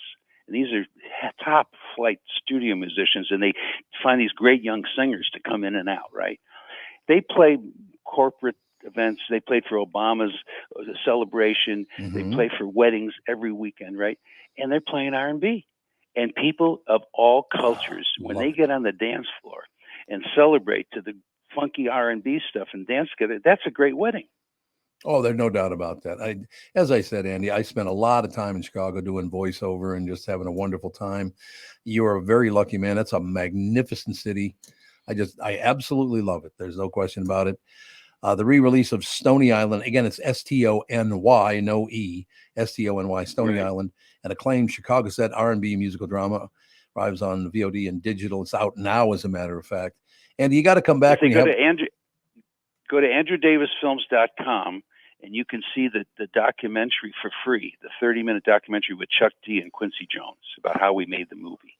It is magnificent. Come back sometime and you can spend about an hour. Okay, thanks a lot. All right, Andy. Thank you, sir. Andy Davis. No, I know you've heard me say that before, but it is absolutely true. If I didn't have that album to listen to when I was 16 years old, so, we're talking just what he said, the late 60s, early 70s, the strife. Oh, my God, it was horrible. Yeah. I didn't know I knew some of his other work.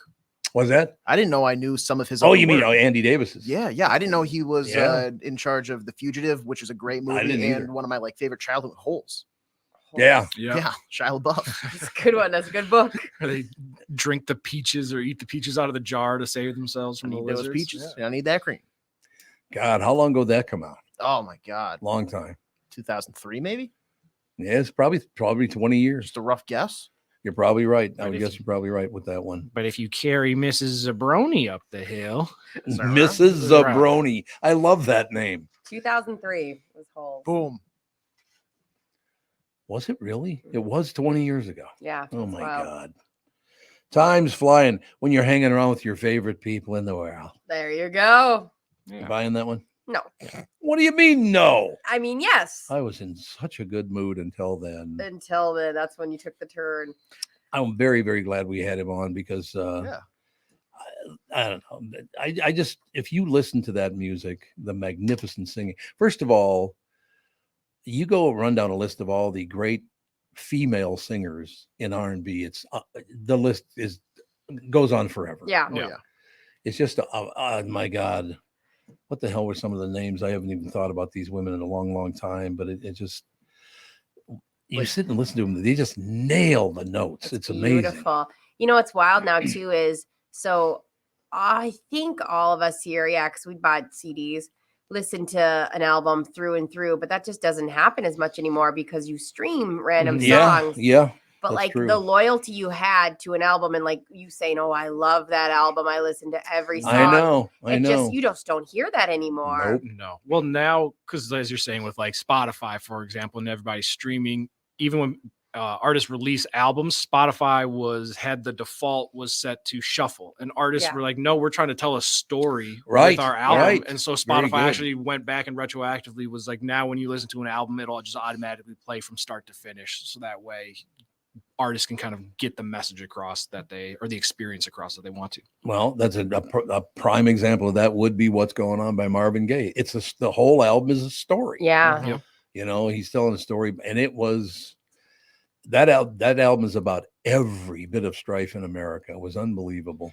There was so much emotion in the music back then. What's the song where he's talking about, I think it's a house is not a home, but there's like an interlude in the middle of it. And he's talking to his friend and he's like, Lenny, I was just watching TV till the TV went off.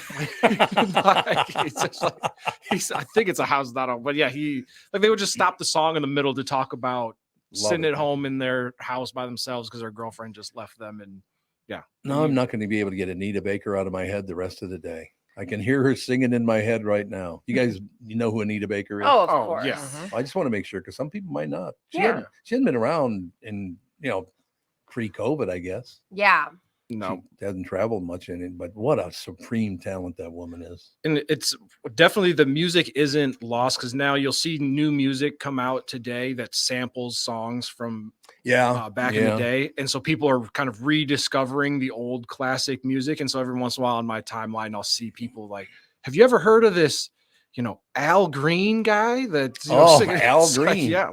No, everybody's heard of him. But And Anita Baker has a concert tonight in Memphis, Tennessee. Well, I gotta go. Yeah. We'll fly you out. I'll say, is that on the way to Florida? Can you make that detour? Everything's on the way to Florida if you try hard enough.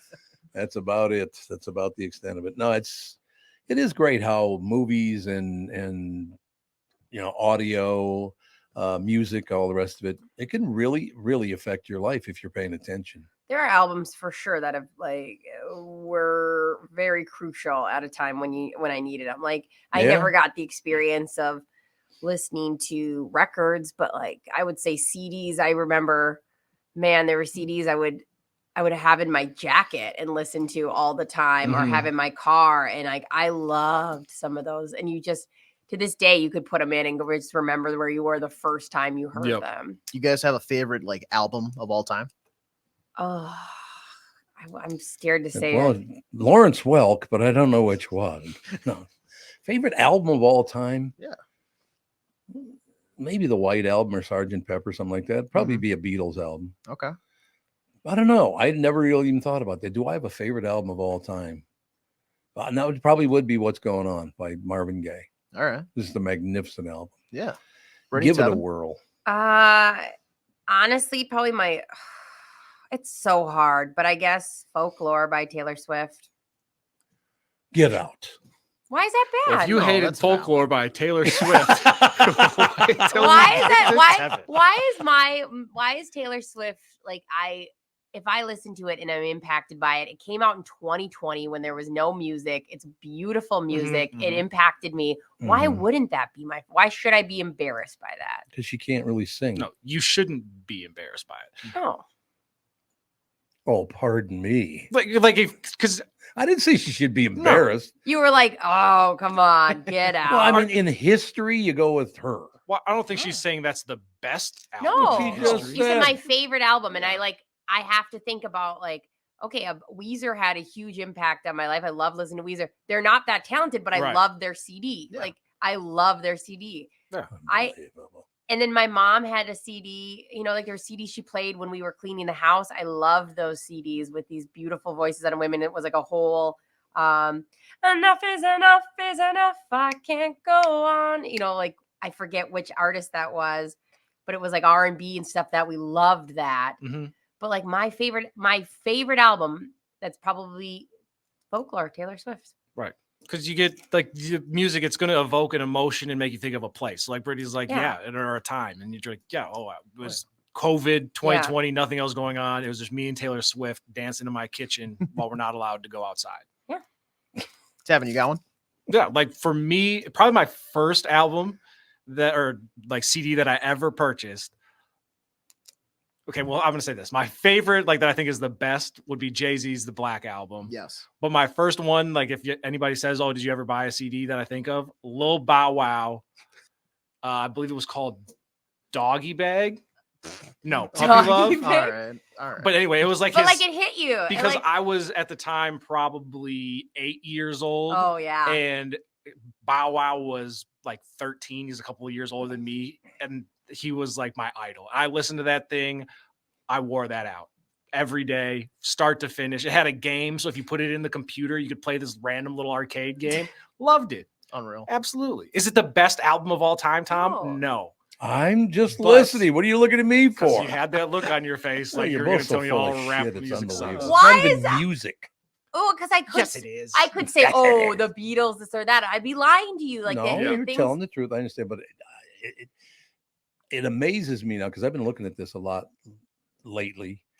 The difference in generations is massive in this country now. I mean, we are not alike at all. It's kind of weird when you look at it that way. Well, I mean, today is very different just as far as the things we do and how we get things done. Very different than back when you were a kid. There's no question. Much different.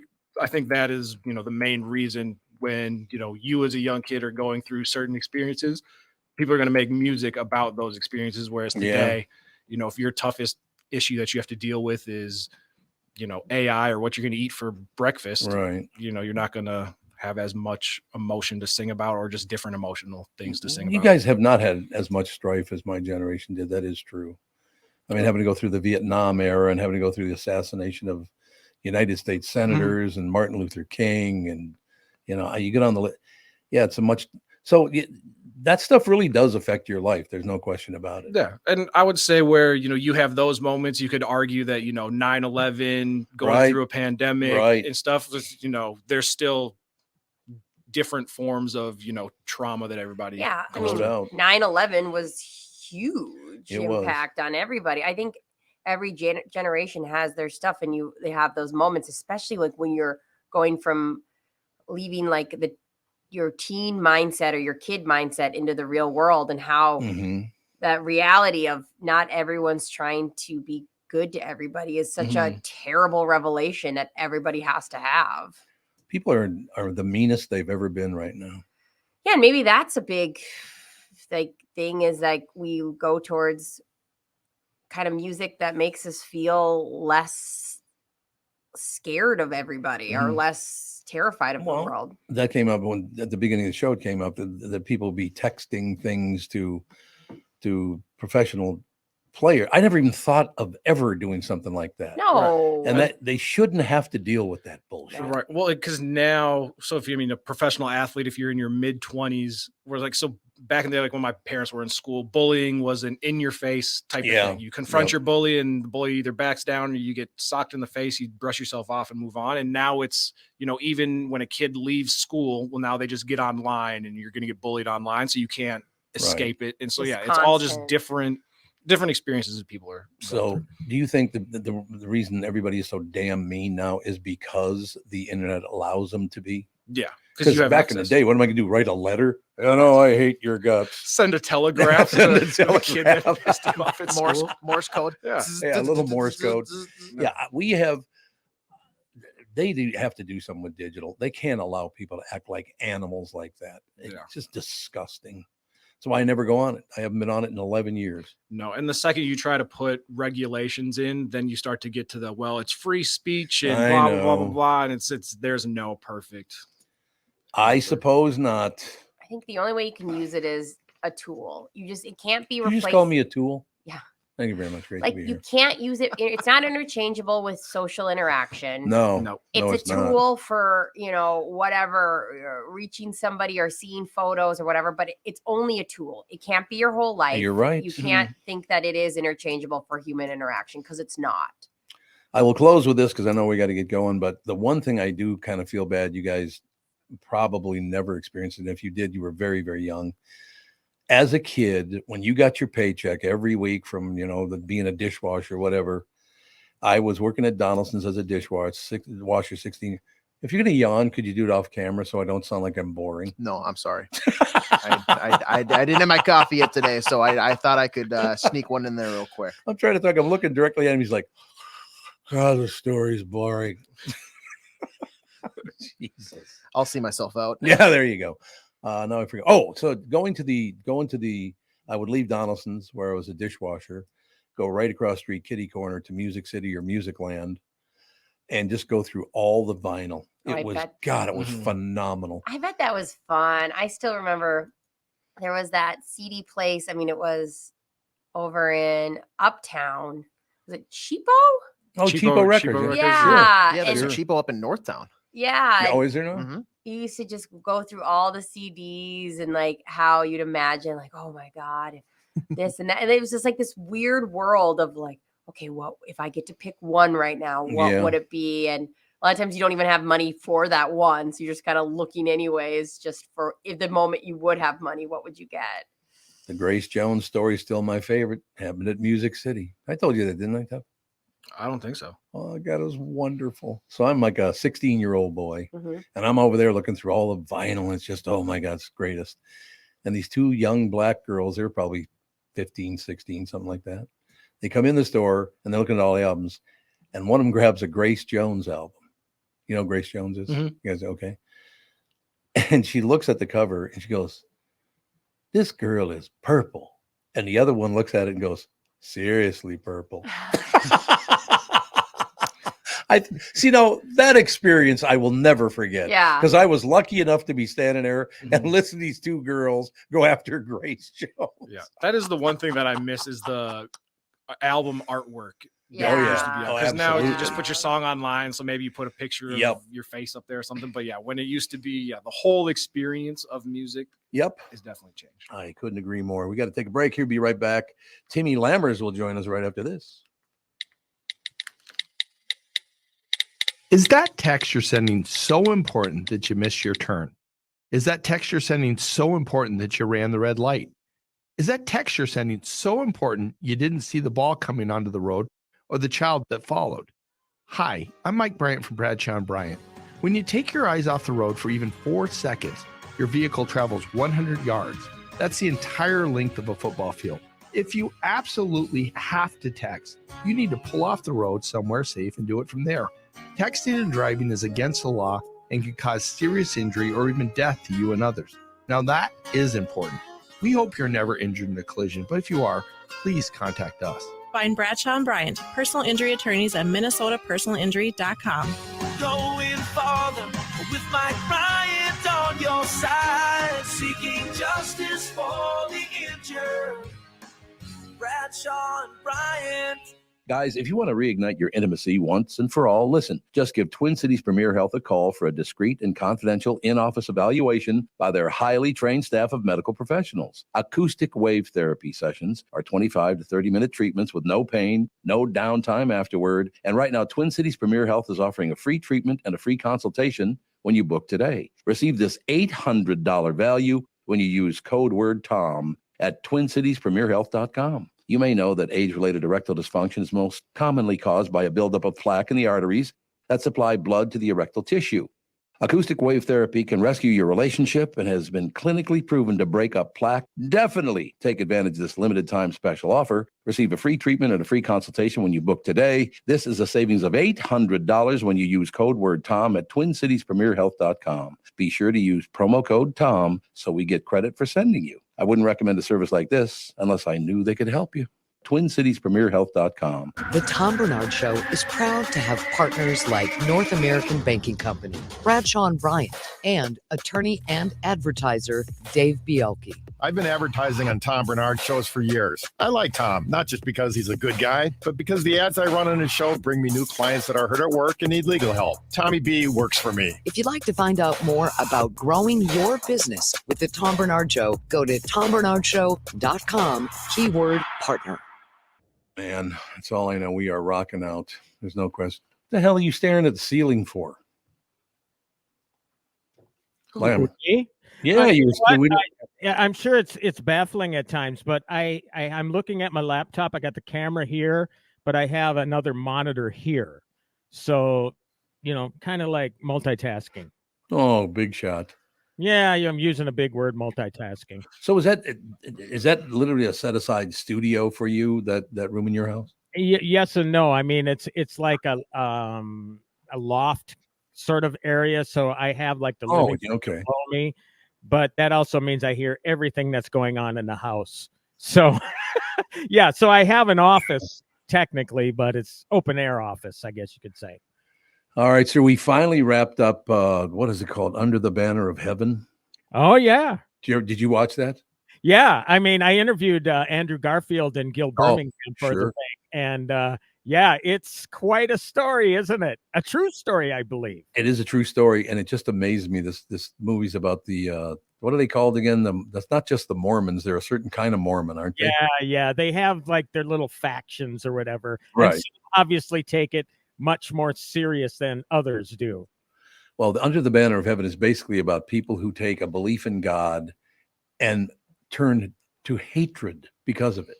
If you don't believe in my God, I hate you. I mean, it's like Jesus. It's the Latter-day Saints. Latter-day Saints. That's exactly right. Oh, there you go. Well, I mean, don't we have that all over the world right now, though? That's the problem with the world right now, is you have the wrong God, therefore I hate you. My God can beat up your God. Yeah, exactly. Seriously, man. I mean, and that's been the story of my life. I mean, I grew up in obviously everybody doesn't take it that seriously, but people rib you for being Catholic or whatever. I mean, just the way it is. And I love to remind people of this. I grew up in North Minneapolis, Jews, Catholics, and Black people. Never had the problems that we're having in the world right now. I mean, it got later on in the late 60s, they burned it to the ground, but other than that, but we just didn't have these, you believe in God, but not the right one. Like, what? I know, man. Okay, whatever. They're killing little children over it. I'm going to kill you and your child. They were killing children. I can't. Oh, God. And you were talking about the ills of social media before. Yeah. I mean, this movement that's going on, this anti-Jew movement, and it's just exploding on social media. Again, it just needs to go away. That platform needs to go away. I agree. We were talking about that at the beginning of the show today. I didn't even know. These guys are here in studio were telling me how vicious people get, but I haven't been on there in 11 years, so I don't know. I had no idea people had gotten that horrible.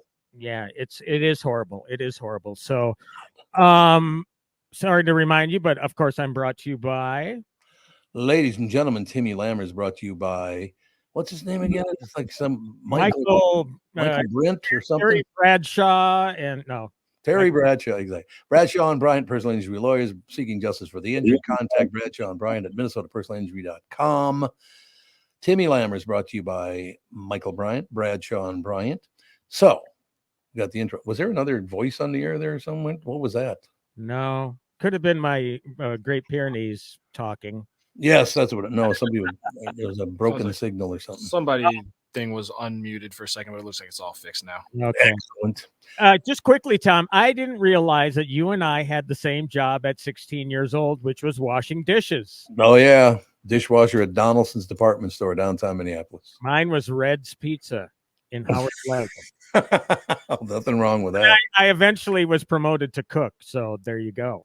But, you got to start somewhere, and I was more than happy to take that, even though I was, getting money on the farm. This was my way to get out and to socialize, and boy, what great memories of working there. Working with your friends and then hanging out afterwards with your friends and staying out way too late with your friends. No doubt. Having your mother say, You know what time it is, Buster? When my mom was pissed at me, it was Buster, and she was pissed when I just happened to stroll in at 5 o'clock in the morning. Yeah, that'll kind of do it. But I tell you what, the Stanley family, Tim Stanley, I worked with at Donaldson's, his entire family, I adore those people, and they're friends to this day. This is 16 years old. I meet this guy, Timmy Stanley, nicest guy in the world. Yeah. And I got friends for the rest of my life. Isn't that wonderful? There you go, And by the way, it's just occurred to me. This is interesting. Our boss, when we're at Donaldson's, the Garden Room was the name of the restaurant in there, the Garden Room. But our boss, and I had loved that guy to this day. He was one of the nicest people I've ever worked with. Sure. And just a nice guy. Name was Eddie LaHood, and he was Lebanese. He came here from Lebanon. Nobody cared. Yeah. Why now? You're from that block? Well, then I hate you. It's like, what? It's, they're all people. We're all people, damn it. Seriously. It's so ridiculous. It's so ridiculous. And again, social media divides us. It just does. God, so I got off that. That's why I get into fights with Tevin all the time on social media. I just wait for this show to end. So AJ, same thing. Brittany. So, but anyway, we do have movies early. Actually, because of Thanksgiving, and thanks for having me on for Thanksgiving, prior to, I should say, because we have Napoleon in theaters today. And I don't know how everybody is with the whole historical epic thing. I mean, releasing this movie would have been much better in the 70s because people don't even know Britney. They don't even know who the Beatles are. Yeah, they think Taylor Swift is the greatest thing in the world, Yeah, I'm an idiot. Who I'm a dummy Dummerton because I like a girl singer.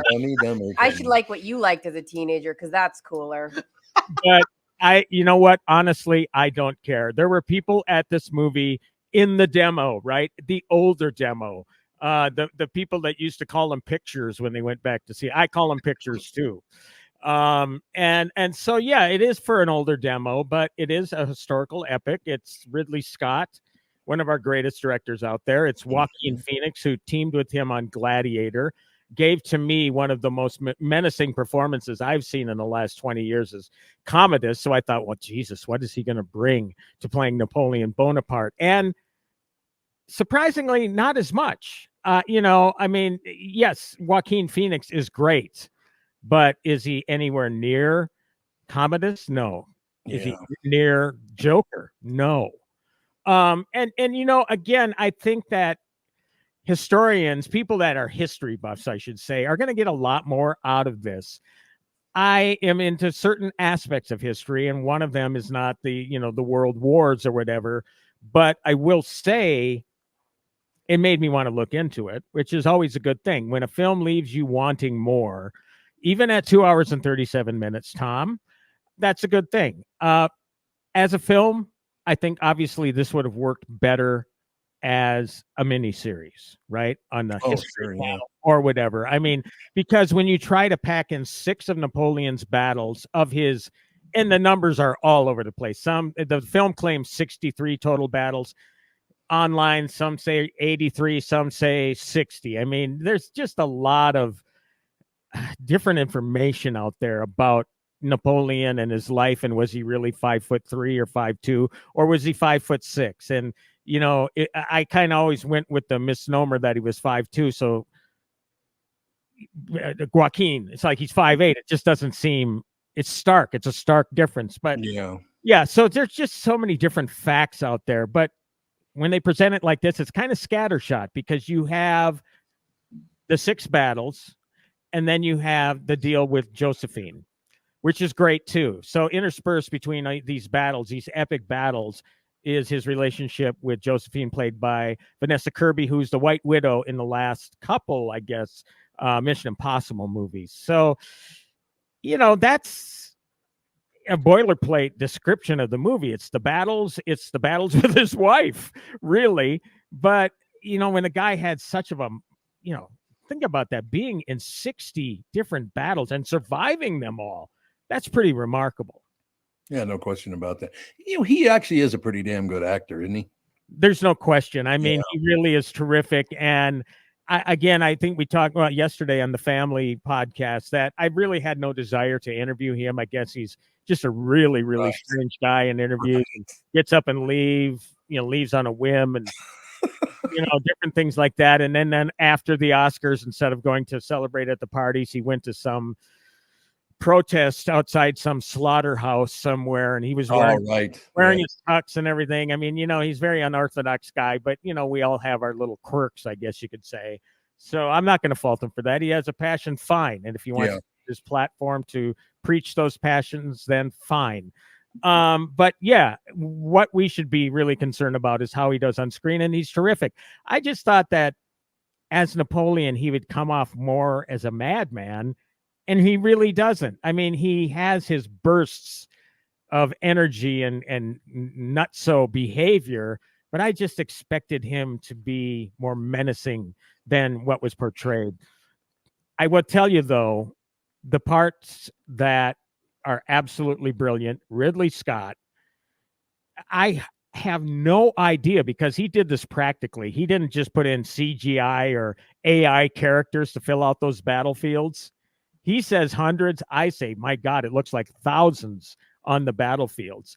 Wow. It uses all practical effects. These are the most stunning battle scenes in this era that I have ever seen. I have seen nothing like it. And it all feels real because, again, it's practical.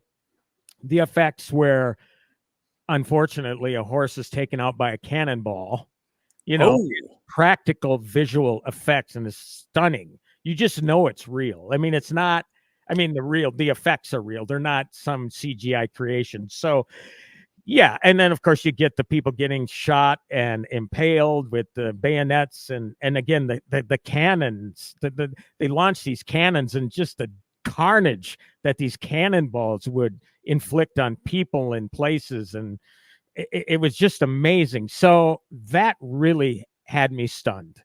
But I guess I could just say that it's a fascinating movie, but it's a flawed movie. Tim, if you don't mind me asking, I saw that there was maybe controversy is not the word, but drama between him and like the historical community, because it came out that he confronts historians with the quote when they say, hey, I think it should be done this way or portrayed this way, and I don't really think this is accurate. He responds with, were you there? I didn't think so. I'm going to do it this way. Oh my God. So is this supposed to be meant as a to the T historical, or is he taking liberties here? Well, I think he almost has to. I mean, again, you're only given 2.5 hours to boil down 6 battles out of whether people think it's 60 or 80. I mean, that's a hell of a thing to do. And then on top of that, show the fights and everything, the strife between him and Josephine. You got a lot of stuff packed into that. There's another thing that he said, AJ, that I thought was hilarious. The French critics are ripping on this thing. They hate the movie. And he says, I don't care about the French critics hating the movie. They hate themselves. There so, we go. I mean, he just doesn't. He's an 85-year-old man. Hopefully we got many, many more. He's got Gladiator 2 coming out at least. Hopefully we're going to see a lot. This guy got started late. Okay. He was 40 when his first film came out. So, he's making up for lost time here. And he is an amazing director that just doesn't give a rip about what anybody says. He makes what he wants to make. And, it's great. I love him. He's a great director.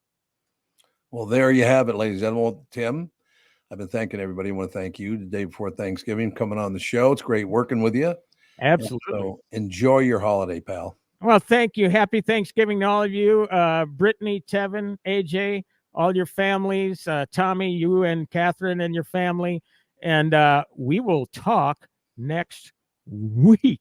Next week. You got it, Pally. Thanks, Tim. Yeah. Tim Lammer, sponsored by Bradshaw and Bryant Personal Injury Lawyers. Bradshaw and Bryant Personal Injury Lawyers, seeking justice for the injured. Contact Bradshaw and Bryant at minnesotapersonalinjury.com.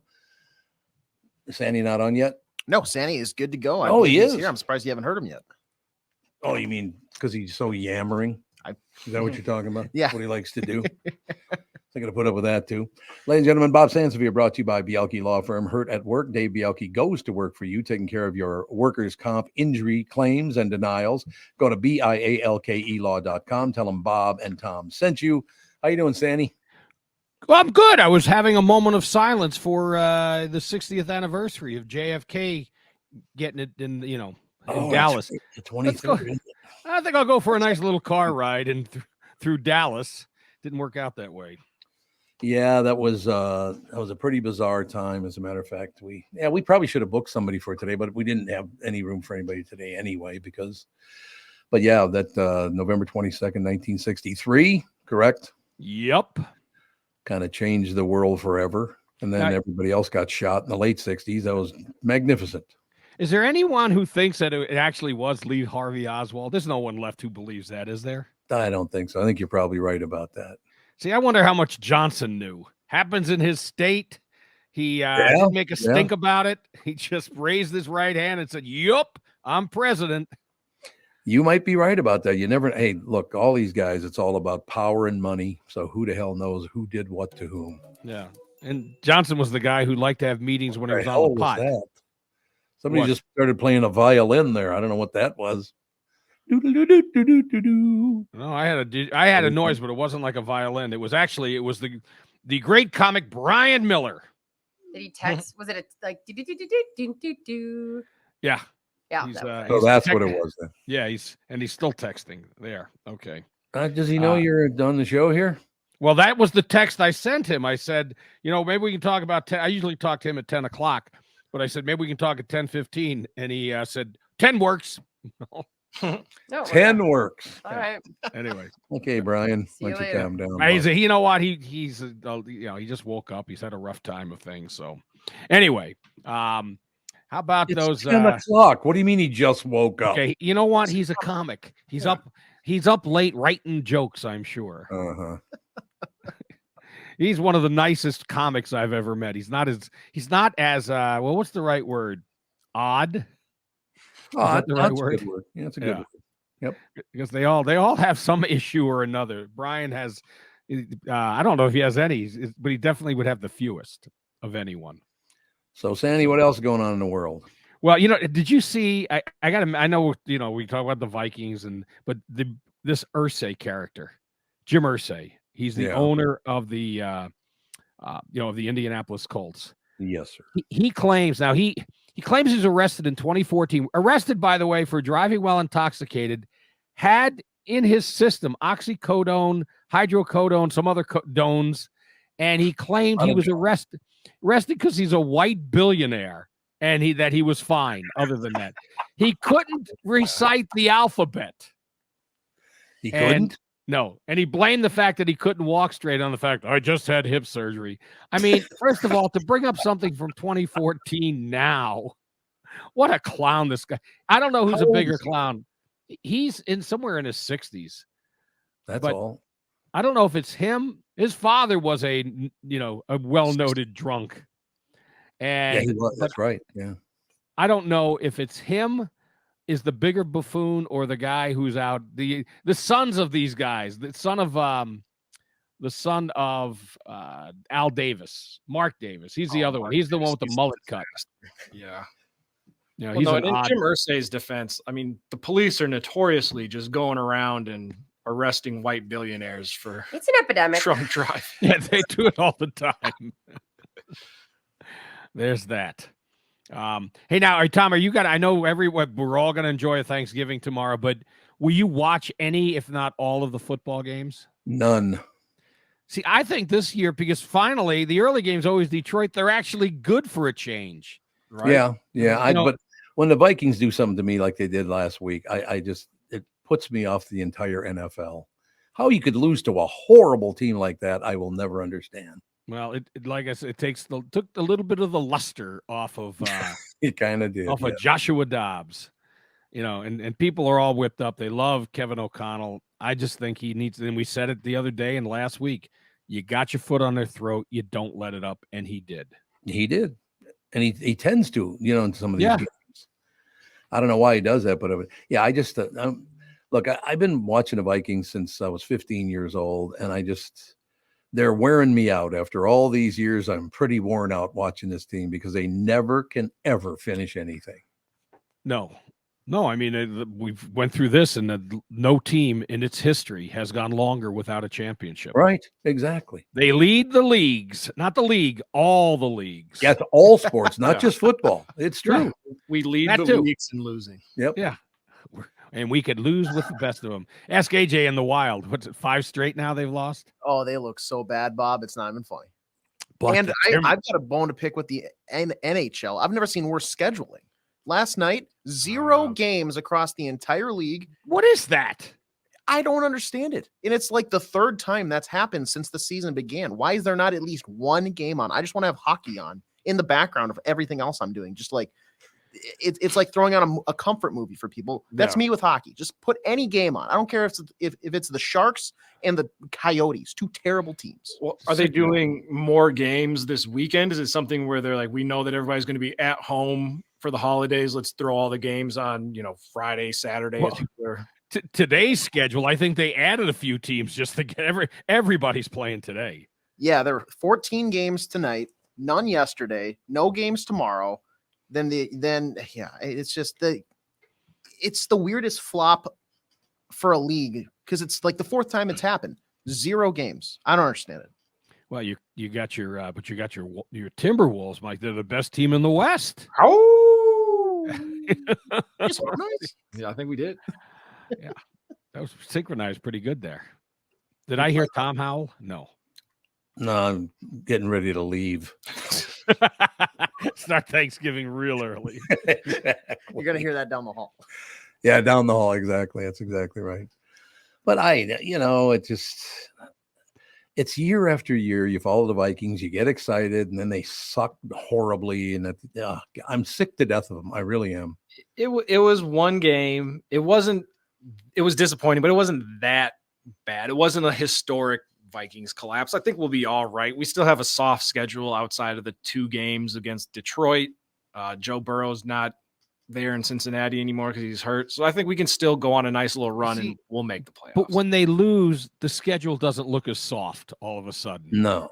And Justin Fields, he could conjure up a game because he does have DJ Moore and the kid could run. So that's not a gimme win. Nothing's a gimme win with these Vikings. I'm sorry. Denver sucks. You should have never lost to that team. No, he's absolutely right. Yeah, but I mean, they had a former Super Bowl winning quarterback and Super Bowl winning head who coach has with sucked. Experience. Both of them. They gave up 70 points. Now they shut people down.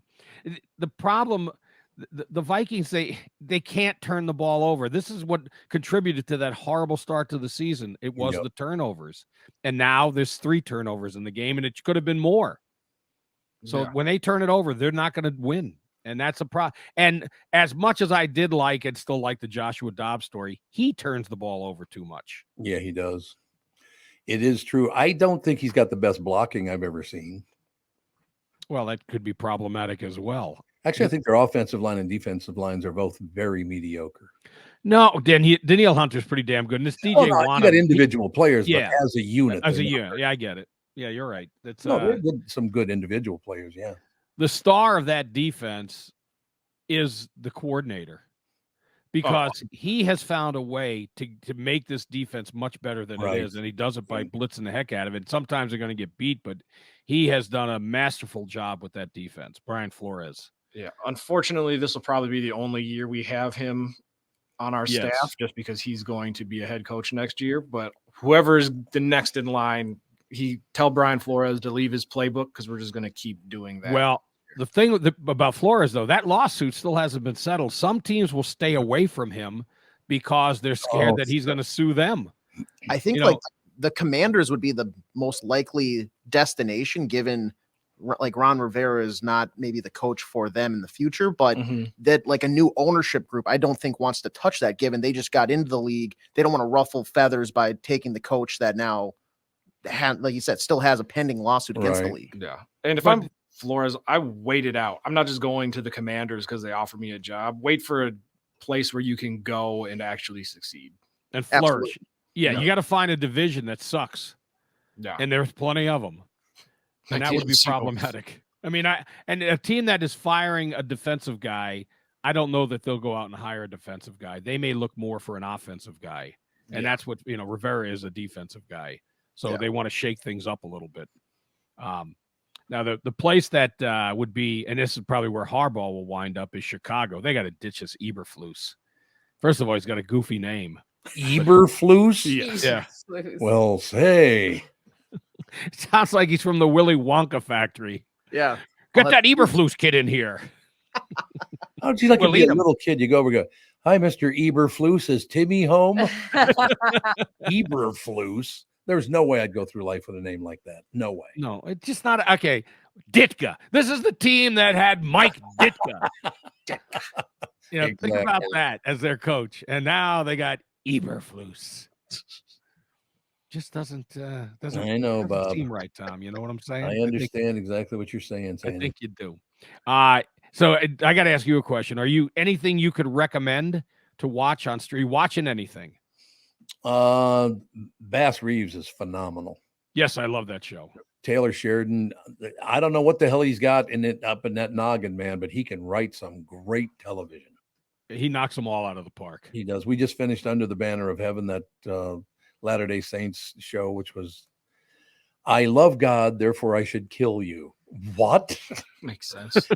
That's some great thinking right there. Yeah, Catherine and I are watching a lot of different things.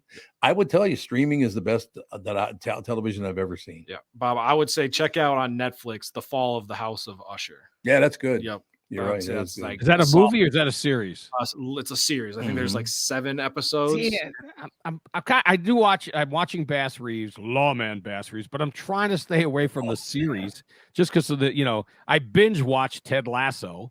I told you that. I binge watch things. My son, it's been not binge watching, and I would have recommended against it, even though I love the show. He's watching every episode and every season of The Sopranos. And I think he's in season 5 or 6. Dang. I just did that about a month ago. You watched all of them again? I watched all of them from beginning to end. They are great shows. There's no question they're great shows. The things that they said to one another in that show was phenomenal. Reminded me of the old days, man. I mean, even the club, Bada Bing. Yeah, Bada Bing. Bada Bing is the name of the strip club. It's pretty funny. And the name, the character, Big Pussy. Big Pussy. Great guy, by the way. Really nice guy. All right, Sandy, I want to thank you for being with us this year again. It's Thanksgiving tomorrow, so thank you for being here. I do appreciate it. And many more years to come, I hope. Oh wow. I thought you were going to say, well, we're letting you go. Thanks Let's for coming. wrap it up with Sandy to get rid of him. That's all there is to it. Nah, it's going to be great. And by the way, please say hello to your whole lovely family. You got a great family, man.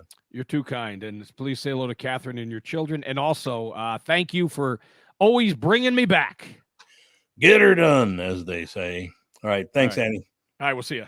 Bye, Bob. Happy Thanksgiving, all. Happy Thanksgiving. Bob Sansevier Sports brought to you by Bielke Law Firm. Heard at work. Dave Bielke goes to work for you, taking care of your workers' comp injury claims and denials. Go to BIALKElaw.com. Tell them Bob and Tom sent you. We shall take a break. Be right back in a couple of minutes. What's her name again? Kristen Burt. Kristen Burt. That's it. She will be with us next. This is the Tom Barnard Show. Listen live at tombernardshow.com or on the Tom Barnard Show app.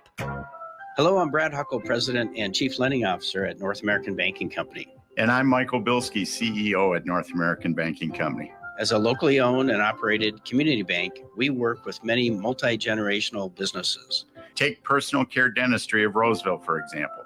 Dr. Walter Hunt, also known as Painless to Me, has been a longtime customer of the bank since we opened the bank in 1998. When his son Kyle was ready to join the practice, they wanted to expand quickly. With their additional space and equipment, they now are able to see more patients each day while providing the same level of care and service. Okay, guys, I'll take it from here. If you run a family business or any kind of business for that matter, you should be banking with Brad and Mike over at North American Banking Company. Every time I deal with them or their team, I know I'm working with experienced professional bankers. So why not bank with my banker?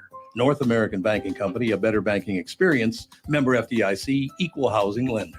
Before you head back to one of the big box stores for your hunting and shooting needs this season, do yourself a favor and visit my choice, K&L Surplus and Ammo in Lino Lakes. Not only does K&L have one of the widest selections of firearms and ammo in the Twin Cities, they also do business the right way. They want to make sure that you have the right firearm and the right ammo for your needs. Jim, the owner, has over 25 years of experience in the business and will help you find what you need at a fair price. Speaking of prices, a lot of stores are using inflation and supply shortages as an excuse to raise prices on ammunition. Not K&L. Jim's doing everything to hold the line on pricing so you can spend more time on the range. Find out for yourself why K&L Surplus and Ammo has been the choice of gun owners for over 25 years. Go in and chat with Jim in person at the store on Lake Drive in Lina Lakes or online at klgunstore.com.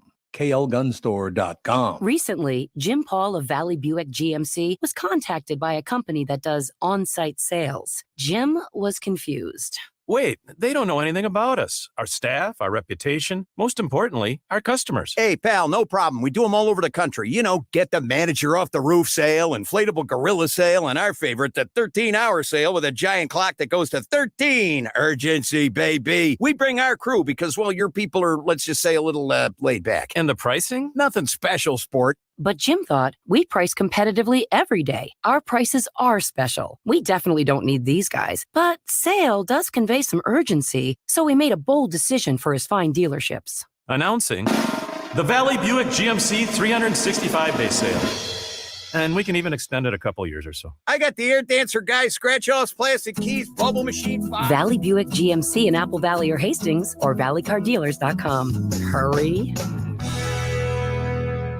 We are back, ladies and gentlemen. A little news, a little information. Kristen Burt joins us. Happy day before Thanksgiving, everyone. Happy Thanksgiving to you as well. I got to tell you something. No, actually, I don't have to tell you something. I got to ask you something. Okay. Do people always refer to you as Kirsten? I get Kirsten, Christian, Christine, Christina, Kelly. Kelly, Kim, any of the K names I get. Honestly, because my parents decided to be original and unique and spell the name differently, people think it's pronounced differently. It says Kristen. I'm looking at your name right now. Correct. But the Y screws up everybody. And then when they want to spell it, they put the Y before the I, and I get an I at the end and a Y at the front. So I'm always just like, KB is good. You know how to spell it. You know how to pronounce it. We're good to go. A lot of KBs in my life. That's all I have to say. No question about it. We've just been talking about basically the holiday coming up and all the rest of it. But we got into a little bit of talking about television with Timmy Lammers and Bob Sansevier came on. And I think television is the best it's ever been because of streaming. I really do. Yeah, it's brought a lot of great stories to us, stories that we probably wouldn't have heard of because they're certainly not going to take those chances at the box office. No, I suppose, it's going to be tough getting me to go. And I love going to movies. My great friends own a lot of movie theaters in town. So I go as often as I possibly can, but the movies are just not very good anymore. Yeah, it's kind of interesting. Just looking over, I know you spoke about it with Tim, but just even the weekend box office of, Disney's trying to reclaim their territory with Thanksgiving weekend with Wish. Yeah. Got mixed reviews. I still think families are going to go out and see it, but it's going to go up against Napoleon. It's going up against the Hunger Games prequel. And those are very specific audiences. And both of them are very long movies too. Yeah. So they've really got to start getting a handle on the running times of movies because I think people are starting to rebel against it. I tried again for, I believe, about the fifth or sixth time. I tried to watch John Wick 4. It's just too long. Yeah, and if it's too long, it's too long. If it's not moving, because a good movie, whether it's 2 hours or 4 hours, should feel like no time. Let's be honest. I've sat in a 3-hour movie that I was like, oh, that actually went by very quickly. But if it's doing too much exposition and you're just trying to get to the setup to get to the action, you get antsy in a movie theater. Yeah, no doubt. But that experience of walking in there, getting your bag of popcorn and grabbing your soda or whatever you get, go sit in those comfortable chairs, got the huge screen in front. What a great experience that is. I'm there for the popcorn and the soda. Like, honestly, Exactly. I am a theater owner's dream because I'm gonna buy a big bucket of popcorn. I'm buying a huge soda. I bring the popcorn tub home because I can't finish it, and I give it to my husband. But it's one of those. I mean, I'm helping them sell 25 cents popcorn, and I'm buying it for $8.50. Yeah, They love me. they should. I need a good movie. One thing I will tell you before this all set in, before the pandemic and all the rest of it and the changing in Hollywood and blah, blah, blah, I did get sick to death of people being on their phones in a movie theater.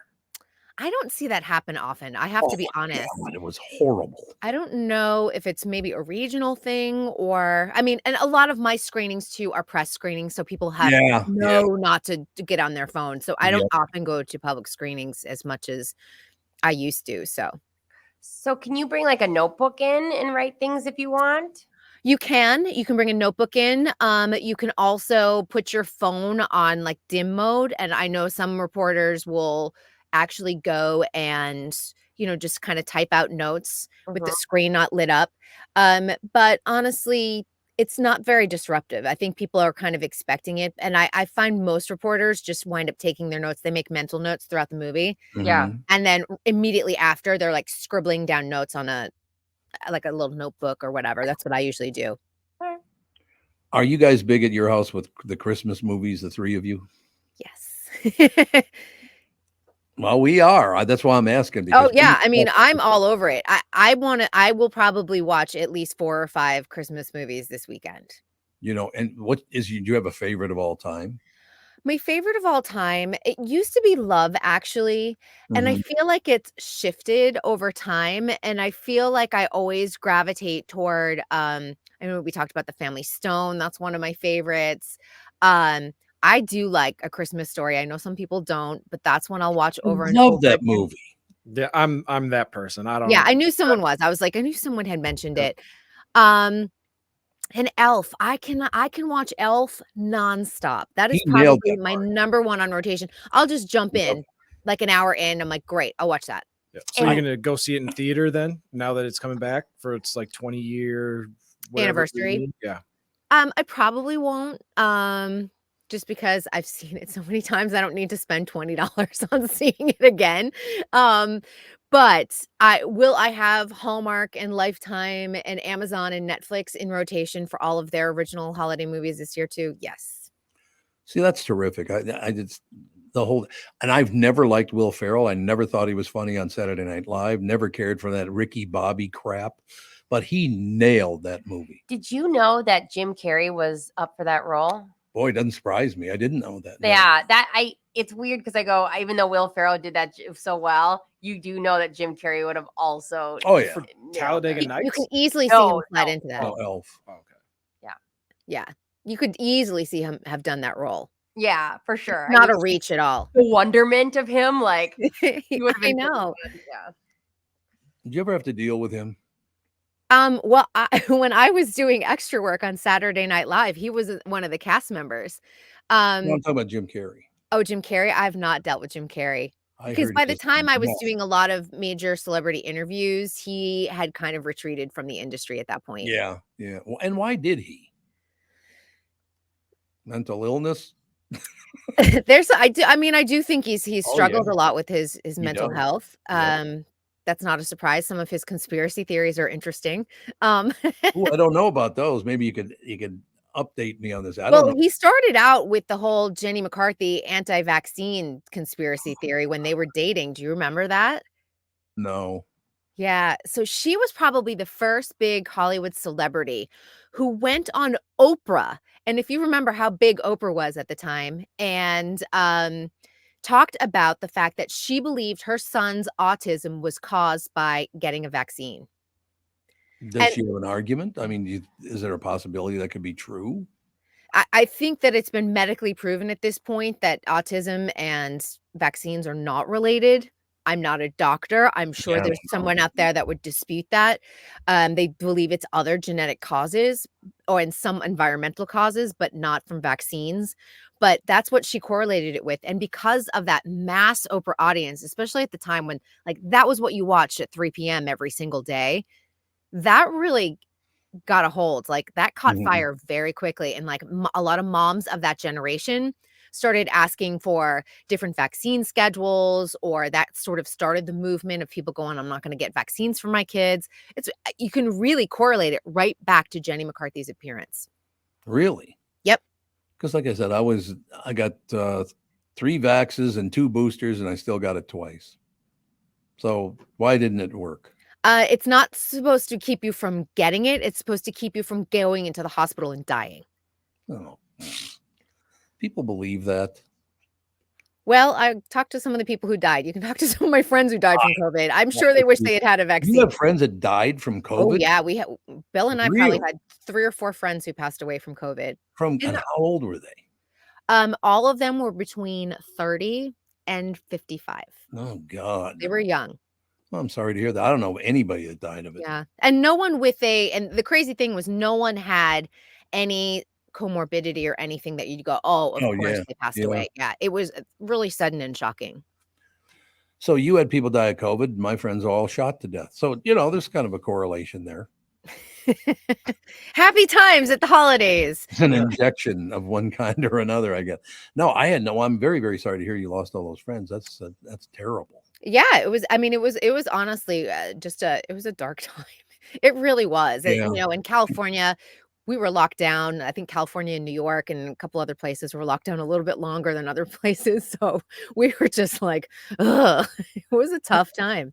All the problems, I think, started with that nice Italian boy when he denied doing gain of function research. When he was doing it, he flat out lied. And therefore, once they found that out, everybody started thinking, oh, well, maybe the whole thing's a lie. So I think he's the one that brought that on. I don't think the president helps very much. The president at the time. No, Trump. Oh, Trump was the president at the time? He did not help the situation. Why? What did he do? He was telling us it was going to be over by Easter. Yeah. The whole COVID was just, it was all and just what was it? The Windex in your veins, like during that press conference. What was that? yeah, Or bleach or whatever it was. because somebody was trying to say you should wipe or spray down the surfaces it kills 99% of, Yeah. including, and I don't think Trump was really paying attention because he just kind of chimed in with maybe we could, does that work to drink it or ingest? And so he clearly wasn't paying attention or is not the brightest. And unfortunately, some people are not rational enough to understand that what he was saying was nonsense. And then it's just unfortunately, a lot of that misinformation spread from the entire administration. I mean, like today, same story. They're the same person to me. That's the amazing, because I'm not a Democrat and I'm not a Republican. They are the same person to me. Neither one of them makes any damn sense. I mean, I just don't get it. I don't know either. I mean, we're going to fall down the rabbit hole of two candidates. Well, what do we got? They were claiming, what's the guy with the glasses? He's bald glasses. He's a big Democratic advisor and all the rest of it. I saw a speech he did last night. He does not want Biden to run for president again. And look, I don't have a dog in Oh, this. you thinking of David Axelrod? No, it's another guy, but David Axelrod did that too. You're right. Yeah. He did that too. What are they going to do? And Biden, Trump, whoever becomes president's got nothing to do with me. So what do I care? Well, you should care though, because it's also a representative of what happens. Well, you guys keep voting for these people. That's what you're going to get. We don't have any other choice though. If we have 2 candidates, what are we going to do? If I have A or B, what do I do? They get there, they go out on tour and they do speeches and they do all kinds of stuff. But it seems like those guys always win and they're running against each other every time. Yeah, third party is not going to be a factor. So Why it's not? like because there is not enough money behind it. And again, see, it comes down to money. So it's all about money. That's my whole argument. It's always about the money. Yeah. And that's the only person who ever came close was Ross Perot because he funded it himself. I liked him, actually. I didn't vote for him, but I did like Ross Perot. Yeah. Mm-hmm. I mean, there have been some people. I don't know who the hell I'm going to vote for. I got no idea who I'm going to vote for. You've got a year. We've got a year to debate this whole thing. About 11 months, something like that now. Yeah. Closing in on it. Yeah, I don't know. We'll see. We'll see how it all works out in the end. We'll see how it all shakes out. Because, you've got Trump with 3 criminal court cases and a civil court case. We don't know how that will shake out. Right. We've got Biden. We don't know how that's going to shake out. So it could look completely different 11 months from now. But I hate that whole situation. And I just don't like the fact that both Biden and Trump are going to be going through the same bullshit. I don't know. There was a better way to solve those two problems, I think. Well, I think most Americans would agree with you too. So I don't think, no matter where people lean, I think a lot of people just agree that we're not super excited about the candidates. I think my problem is that I don't lean at all. So it gets very confusing because I don't really like anybody involved. So I don't know what the hell I'm going to do. Britt, do you look like you have something to say? I wanted to ask you about a show, but I wanted to wait till you guys were done talking about politics. Well, no, just basically I'm done. Go for it. Well, I already know who you're going to vote for, so who gives a rat's ass? Okay, so this came up. And I've heard people talking about it. Monarch: Legacy of Monsters on Apple TV. The concept is like that many years ago, Godzilla broke down a whole city, and then the whole world has been reactive to it since. And so they kind of do this back in time forth. Have you heard anything about this show? Is it worth watching? Because I'm right on the cusp of getting Apple TV back. This might be might be the show where I finally go, okay, it's time to get Apple TV for a little bit. Oh, I want to say, first of all, so speaking of Apple TV and all the streamers, they're all having Black Friday sales. So they're all, yes. So Hulu, if you haven't had an account for at least a month, so if you canceled a month ago and you think you want to sign back up, it's 99 cents per month for the next year. Dang. Peacock, $1.99. I'm not sure what Apple's is, but it's a reduced rate because it's $9.99 right now, but on Black Friday it should be a lot less. So I'm like, if you want to sign up for this, now is the time to do it. This is the week. Wait, for Hulu, that's not the live TV, no ads. No, right? it's with ads. It's with ads, and just you don't get any live TV or anything like that. But if you're looking for the subscription service, so you can watch all of your shows that are on ABC the next day. If you want to watch some of their original programming, 99 cents. You can't beat that deal. No. Is it still pretty much Hulu and Netflix running the show? Netflix is the number one. So no one has been able to beat them whatsoever. And it's one of those things that everyone was trying to catch up to Netflix. Everyone spent all the money like Netflix was spending. And then after everything sort of shook out between the pandemic, the financial constraints, and the strike, Netflix still came out on top and nobody's beating them. And that's why I say we're probably going to see a lot of these streaming services eventually have to merge together in order to survive. I could see that. I'm kind of surprised. I do watch some things on there, but I'm kind of surprised that Amazon's not better than it is. Yeah, me too. Yeah, I feel like their original programming is probably their weakest component. I just have it because I like my free shipping situation. Yeah. Occasionally a series will pique my interest. Occasionally I get a Mrs. Maisel and I'm like, great, I'm going to watch that show. They usually have a few cute Christmas movies. I'll watch that. But otherwise, I find myself not turning it on a Friday night, let me check and see what they have. Right. I very rarely go there to cruise and check their content list. And speaking of Amazon, I hate to ask this question because I'm scared of the answer, but did you finally watch the Gen V? I am almost there because I realized I had to watch the penultimate episode. I didn't realize I was still a week behind. So I watched the penultimate episode and now I've got the finale. So it's happening this weekend. Don't worry. I'm going to be on my couch horizontal. So what are we talking about? Gen V. Yeah, you're never going to watch it, but what's it about? It's the superhero just going to college. Oh, and it's a satire of a superhero. I don't know why it is, but I've never liked those superhero shows. I don't even have an excuse. I just don't like them. No, this one's great. I love it because it's the anti-superhero where they all have drinking problems and eating disorders, and they're trying to navigate life as regular people do, but they just happen to have these superpowers. I love it. I just like it because it's that dark comedy. It's just like kind of sarcastic and. Oh, see, I'd like that. Yeah, you would. I would like that. The sarcasm and all that stuff. I love think that. try an episode and see what you think. Yeah, maybe. Especially if you are sick of superheroes, it really has like it's like anti-superhero in a lot of ways. It feels like it is making fun of the normal formula. I think you would like maybe I would like that show then. Yeah. Like it makes me hope that Marvel watches it and goes, maybe we should try a dark humor version of one good of our example. Marvel's superhero. terrible. Right. I want to circle back to Brittany because she was talking about the Apple TV Plus show. I have not seen it yet, and I will tell you that everyone I know who is watching it has said it's the best TV show that Apple is not promoting.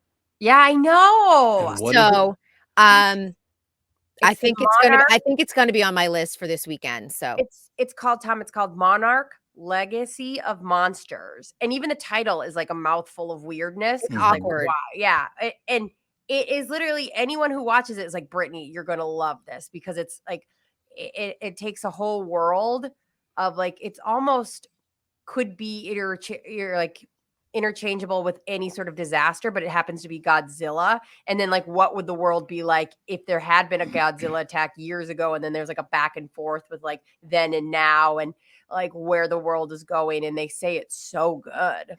I watched a really good one of the TikTok influencers was talking about it, and they said, I don't get why Apple TV Plus is not promoting this show. It's just basically a word of mouth show at this point. But everyone who's watching it says it's one of the best shows on TV right now. Is that channel doing well? Apple TV, I feel like, is prestige TV. Like they don't care how many subscribers they have. They're like, we want to lean into our Emmys with Ted Lasso and The Morning Show, or we want to get like our codas and get that Oscar nomination and Oscar win. So it's kind of interesting. They've got a lot of money behind them. It feels like HBO when HBO used to be on TV. Like, we don't care. You want to pay for us or not. Like, we exist and we're going to make really good stuff. And like Apple TV doesn't put out a bunch of things. Like Netflix will throw so much at us. It feels like Apple TV is very intentional with what they make. And on the flip side, HBO, which used to be prestige TV, they've barely debuted any new shows. The Gilded Age just had their season 2, but they have been like a content desert right now. The only thing that they're delivering a lot of new content is on their unscripted side, which is all the Discovery Plus. Yeah. And I've seen a lot of discussions lately of people saying, I'm canceling my HBO after years of having it. And I'm just going to wait until like, and Just Like That comes back or whatever. If there's like one show that they watch, but it's really become one of those networks that has kind of fallen by the wayside. It's Max now, isn't it? Yeah. It's HBO if you have cable. It's Max if you have streaming. Oh, really? Yeah. I didn't know there was that. So is there a difference in the programming? You'll get a few additional shows and you'll get the unscripted side on Max because they merged with Discovery Plus. Where was Poker Face? Peacock. Oh, so that's NBC. Okay. Yeah. Yes. Okay. I understand it. Yeah. That I understand is coming back at maybe. That will have a fall. season 2. Oh, and an update. I got an update for Tevin. I went and called a friend at Netflix just for you, Tevin. I was like, just wanted to just give an update on that because I was like wondering, I'm like, why isn't it coming back? If it filmed over the summer, I was like, why isn't it coming back early enough? Well, it turns out the show itself is non-union when they filmed it in Korea. However, they use union talent for all of the voiceover and dubbing into English and other languages. So because of that strike, it is going to be delayed with all of that. Well, they announced Squid that Games. because I think it's today, the Squid Games challenge, like the reality show, is dropping. So I'll watch that and that'll satisfy Tide me. you over. It's a must watch from everyone I know that has seen it so far. So Squid Games, the actual unscripted game show of it, they said it's really fun. Yeah, I need to, depending on how it looks, if it looks like I could win that show, I need to hope they have a season 2 so I can try out for Squid Game Challenge season 2. How much fun would that be? Oh, it'd be so much fun. I wouldn't even care I would care if I won or not, but like just being on it would be fun just to play those games. So Wait, what reality show would you be on? Well,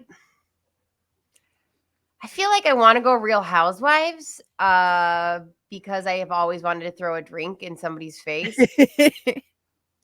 But a part of me feels like I would do well at Amazing Race. Like I would, not Survivor because I get too bored. But Amazing Race, like I think I could take on the complexities of traveling with somebody. Like I'd be fine with that. Yeah, for me, I can't drive stick shift, so I'd be, and I can't read maps, so I'd be a terrible Amazing Race partner. Yeah. I think I'd be good at Survivor because I think I'd be really good at the social game.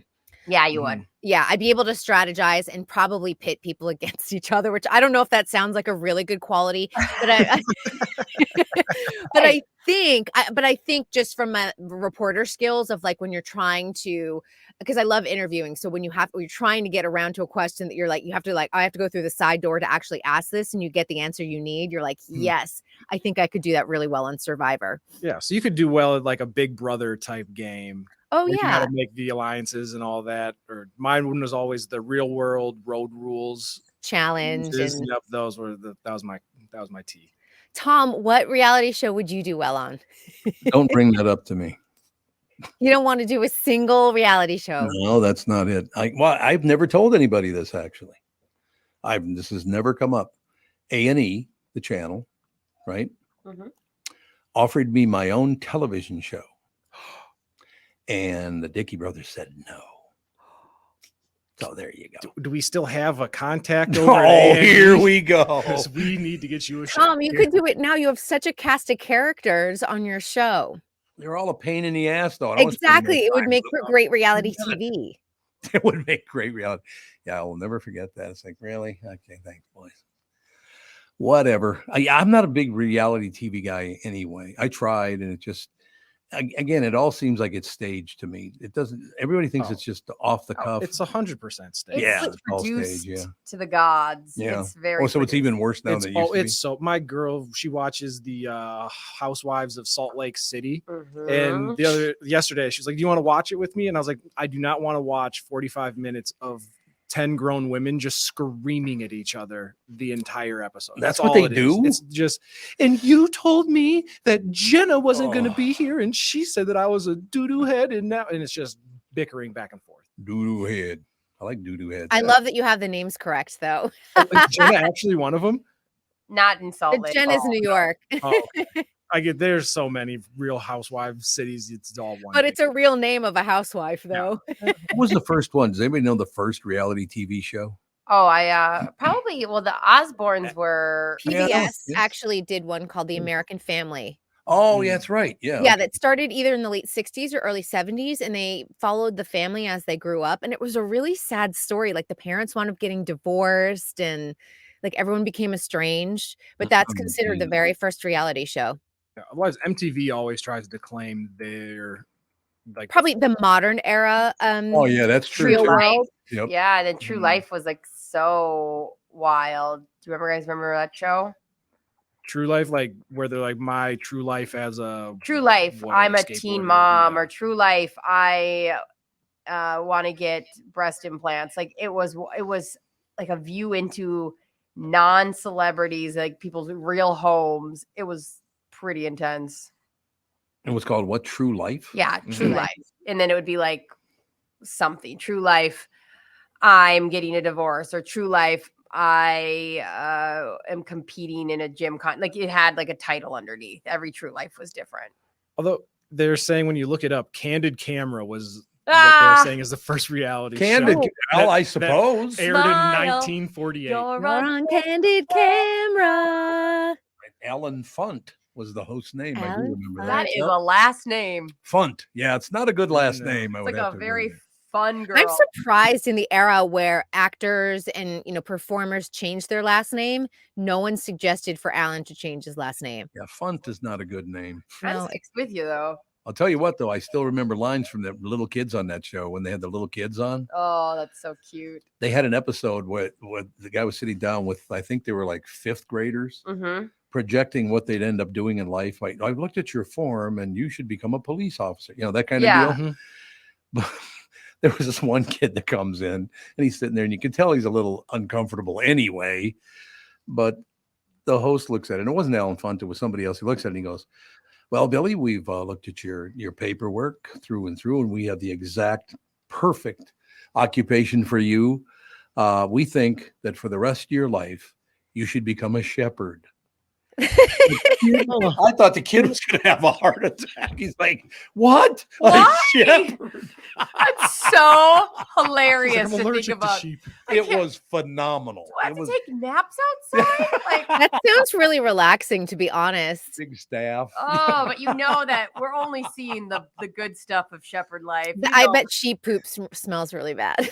Yes. Speaking of like little kids getting interviewed, last night I was watching Johnny Carson interview Drew Barrymore when she was 7 years old, and it is the cutest thing I've ever Is seen. that the one where she's missing a lot of her teeth too? Well, she was wearing a flipper, and she goes, you know, it'd be a lot easier if I could just take this out. And he's like, you can take it out, and she puts it on his desk, and he's just like, you know, does the whole the mugging of the camera. But he was so funny, and she's so freaking cute, and like 7. So 7's it's hard to be insincere at 7. Like it's hard to be coached at 7. But I hope it was you know, you don't want to always know the backstory on some of that stuff. Yeah, her story is pretty dark. If anyone ever, I think it was Little Girl Lost was her book. Yeah. It's really, really dark. I mean, her mom taking her to Studio 54 when she's like 8 and 9. Oh. Studio 54. I mean, you know what went on at Studio 54. Things that 8 and 9-year-olds should never see. That's for sure. I do remember living in New York, going there, and no, children should not see that. Mm-mm. The amount of coke that was just like lying on the coffee table. Yeah, That's true. I think it was Usher. He got interviewed, and his parents sent him to stay with Diddy when he was like 10, 11, 12, 13 years old or something like that. And he was like, yeah, it was just, they just partied and did coke and drank and girls all over the place. And yeah, just chilling, middle schooler. And you know, it's so interesting with the allegations and now settled lawsuit between Cassie and Diddy. A lot of these stories are resurfacing and interviews are resurfacing on the internet about Diddy. And you know, we have a very short memory in Hollywood, and the list of violent incidents with Diddy goes back decades, men and women. The Usher story is weird. He also kind of took Justin Bieber under his wing at a very young age.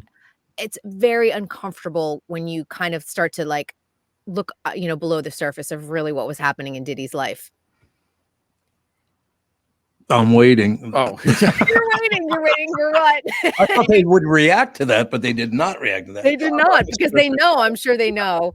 No, I don't know anything about any of those people. It's not my music, you know. One of those deals. But he is the one that just got. Or he sued a woman, or a woman sued him, or Cassie something. sued him with a number of domestic violence incidents. It was a civil case. He settled it immediately, like within 24 hours. That thing was shut tight. But TMZ has reported that there is an ongoing criminal investigation by NYPD. So, and that he is a part of it. So we will see if this ever comes to light and if there's ever any charges. But there are plenty of stories in Hollywood about Diddy, and where there is smoke, there is fire. Yeah. They're all just allegations right now, but we'll see what happens. And from what I saw, the dollar amount that they settled for was rumored to be like tens of millions of dollars. Yeah. She was asking for like 30 million. So even if they settled on 15 million, that's a win for her. There's definitely got to be some sort of truth there. Yeah, he's not gonna, because you're not just writing that check for that. No, and they tried. Here's the thing: she tried to negotiate a settlement with him before filing the court documents, because I think he was like, "You won't really do this. You won't really do this." So he didn't pay her.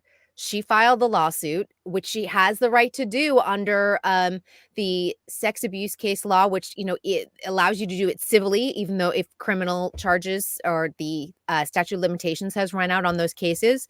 And she did it. And guess what? Diddy was like, I'm out.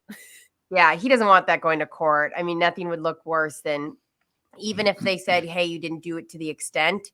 There's stuff there. You know, there's stuff there. There's stuff there. I read the court documents. I went through it. It was 35 pages of it was detailed. It was not just glossing over things. There were accounts, there were details, there was information that is just, like I said, I think last week, I'm like, it wasn't a creative writing exercise. This was someone who maybe kept a diary of the abuse. That's what made me think about it. I was like, maybe she kept dates and times of things happening.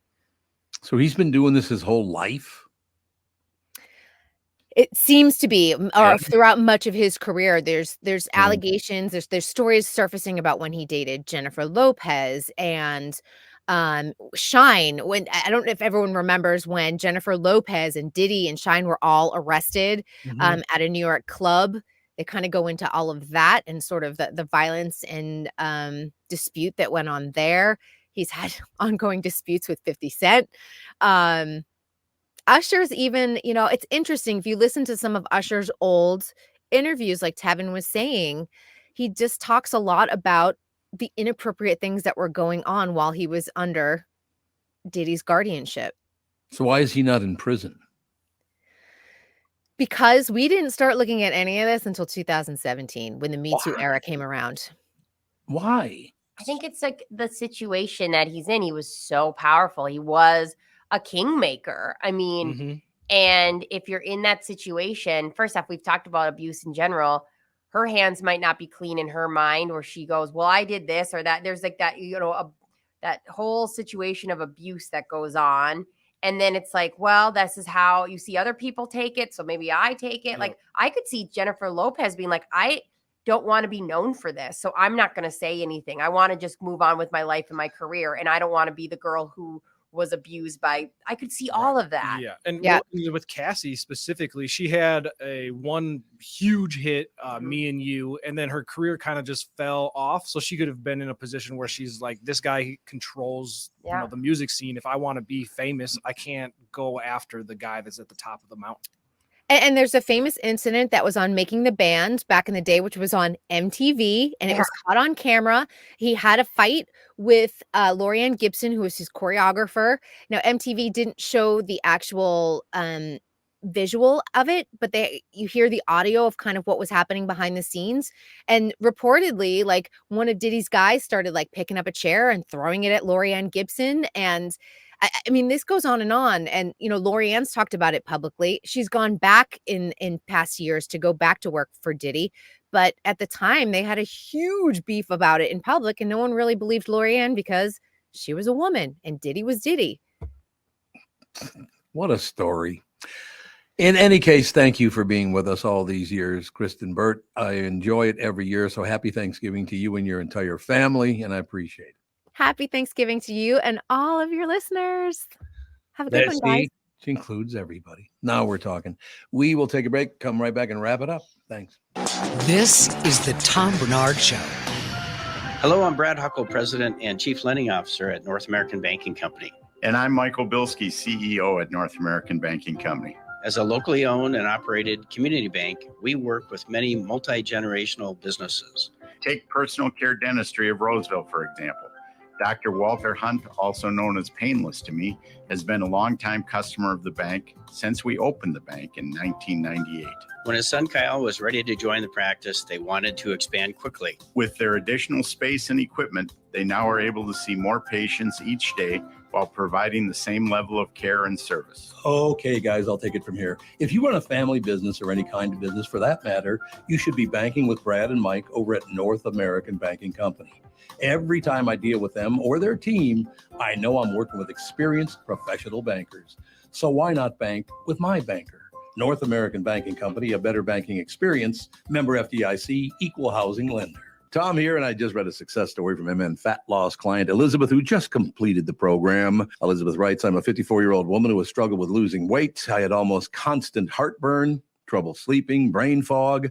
I tried counting calories, eating bars and shakes, and several other programs in which I would lose 5 to 10 pounds after months of struggling. After 60 days of the MN Fat Loss program, I was down 25 pounds. MN Fat Loss had really empowered me to believe that I can control my eating and my weight without having to sacrifice foods that I like. If you're thinking about finally committing to improving your health, this is the time to start. You won't regret your investment in yourself. It's so easy to see if MN Fat Loss is a good fit for you. They offer a free phone consultation to learn about the program. They also have virtual options to help you if you live far away, which I think is a brilliant idea. To schedule that free phone consultation, go to mnfatloss.com. The only thing you have to lose is that unwanted weight. That's www.mnfatloss.com. I cannot wait to hear about your success story.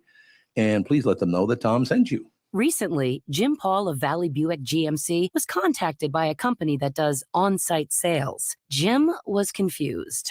Wait, they don't know anything about us, our staff, our reputation, most importantly, our customers. Hey, pal, no problem. We do them all over the country. You know, get the manager off the roof sale, inflatable gorilla sale, and our favorite, the 13-hour sale with a giant clock that goes to 13. Urgency, baby. We bring our crew because, well, your people are, let's just say, a little laid back. And the pricing? Nothing special, sport. But Jim thought, we price competitively every day. Our prices are special. We definitely don't need these guys. But sale does convey some urgency, so we made a bold decision for his fine dealerships. Announcing the Valley Buick GMC 365-day sale. And we can even extend it a couple years or so. I got the air dancer guy, scratch-offs, plastic keys, bubble machine. Valley Buick GMC in Apple Valley or Hastings, or valleycardealers.com. Hurry. Kind of wrapping it up. Now we're going to finally get to that story we're going to do about 2 hours ago because someone thought we said plate when we said plane. I almost brought that up going, can we finish that Oh, you story gotta. of what we can't bring on the plane for You're absolutely I've got right. a list of things at my house I might bring along with me. Okay, so here we go. If you're flying for Thanksgiving, want to bring the entire meal with you, the TSA's got you covered. They put out their annual list of Thanksgiving foods you can and cannot bring through security. Okay. Here are the 5 foods you might not know you can carry on an airplane. Number 5, pie. Home bought or store, in general, most desserts are okay. Number 4, fresh fruits and vegetables. If you want to bring a bag of potatoes or several heads of broccoli, go. Why would you bother? Just go to the store and buy a head of lettuce. Where are you going that you can't stop at a grocery store? Like what city are you going to? I can even get on board with the pie, but it is wild to me that we can't have a certain amount of liquids. But like if it's pie, we can have it in case it's kind of liquidy. I don't know. Now my least favorite thing of all time, green bean casserole. Oh, shut up. That's so good. Oh, it's horrible. Oh, I could destroy one. But what's weird is I love green beans, but not the casserole. Well, it's not. I wouldn't say it's. I don't even know if it's green bean coated. It's like inspired by. It saw a green bean once. Oh, that's what it is. It's okay. like it's so soupy. It's got that cream of mushroom. Yeah, and it's so good. Green bean casserole. Any casserole is okay as long as it's not too liquidy. See? Stuffing, cooked or uncooked, that's allowed. Macaroni and cheese too. And finally, a whole Thanksgiving turkey. What? That includes a raw, cooked, or even frozen bird. You can also carry on other meals like ham.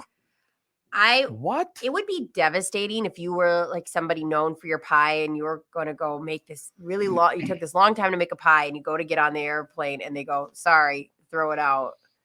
Yeah, I suppose. Yeah. And does it matter what dish it's in? Like if it's an aluminum dish versus a glass, Yeah, they didn't actual bring that up. pie tin type of thing? Yeah, they didn't bring that up. That's an interesting question because that would make a difference. I don't love anyone enough to carry a cooked item on my No. lap on the plane. And unless you're flying in, getting off the plane and rushing there to make it on time for Thanksgiving dinner, make it when you get there. Yeah. Exactly. Yeah. Now, here are the 5 foods you cannot take on an airplane. If you're what? Soup. I hope it's on the list. Remember you said soup on the plate? Oh, God. Okay, we're ready. All right. Now, 5 foods you cannot carry on. If you're flying with them, they need to go in your checked luggage. Yeah, I'm going to put gravy in my checked luggage. That's close. That's close. We're getting Good close. God. Both kinds are considered spreadable. Oh, excuse me. That's a different one. Even if it's thick or frozen, it's still a liquid. You have to check it. Cranberry sauce. Both kinds are considered spreadable, but it's too liquidy to carry on. Jellies and jams also have to be checked. Canned vegetables, no, because it's too much liquid. Maple syrup, it's thick, but it's still a liquid. And alcohol, that I did not know. You cannot bring alcohol on an airplane, no. Makes sense. I mean, unless because like you can only bring in so much liquid anyways. Yeah. It's like those 4 ounces. But yeah, alcohol would seem like a questionable one to be able to bring on a plane when we're having all these people act a fool on planes. Like let's Leave that in your bath salts at home. There you go. Alcohol, that's one. That one's obvious, but a lot of people still try. Back when I was a working in Capitol Records, you could bring alcohol on a plane if you wanted to. There was no security. smoke on a plane then, You too. would walk up and 2 minutes later be on the plane. Pretty much. Till That 1980. What was the year? Was that 2001? Excuse me. so in theory, Catherine could drop you off and you could be on the plane within 5 minutes. Oh, literally. That's such a Yeah, wild whatever. thought. So yeah, alcohol's obvious, but a lot of people still try. You could buy stuff at the duty-free store, but you can't take bottles or cans of wine, beer, cider, or any type of booze through the TSA line. Yeah, I'm not going to do any of that. So what do I care? Well, I know you wanted to bring that frozen gravy all the way. By the time you got there, it would be defrosted. Exactly.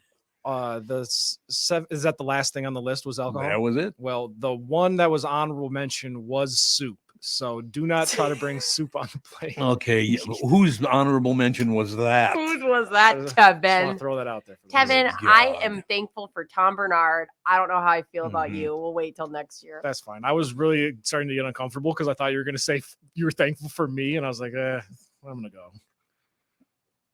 go. You guys, we're gonna have to keep you a long way apart of one another. Honest to God, you guys goofier than the son bitch. I'm very thankful for you, Thomas Bernard. So have a great I Thanksgiving. feel the same way. Thank you for being on the show. We will have a wonderful time. We're going to go hang out at Alex's house today, which I'm looking forward to. But yeah, I'm a very grateful guy. I've never had a real job. Same. I mean, working in voiceover, doing Capitol Records, doing this. I've never had. That's not a real job. Yeah, we're lucky. We are indeed. So everyone have a wonderful Thanksgiving, and we'll talk to you on Monday. Oh, we're gonna have best of for the next 2 days. Thanks for mentioning that. Yeah. Thank you. That's right.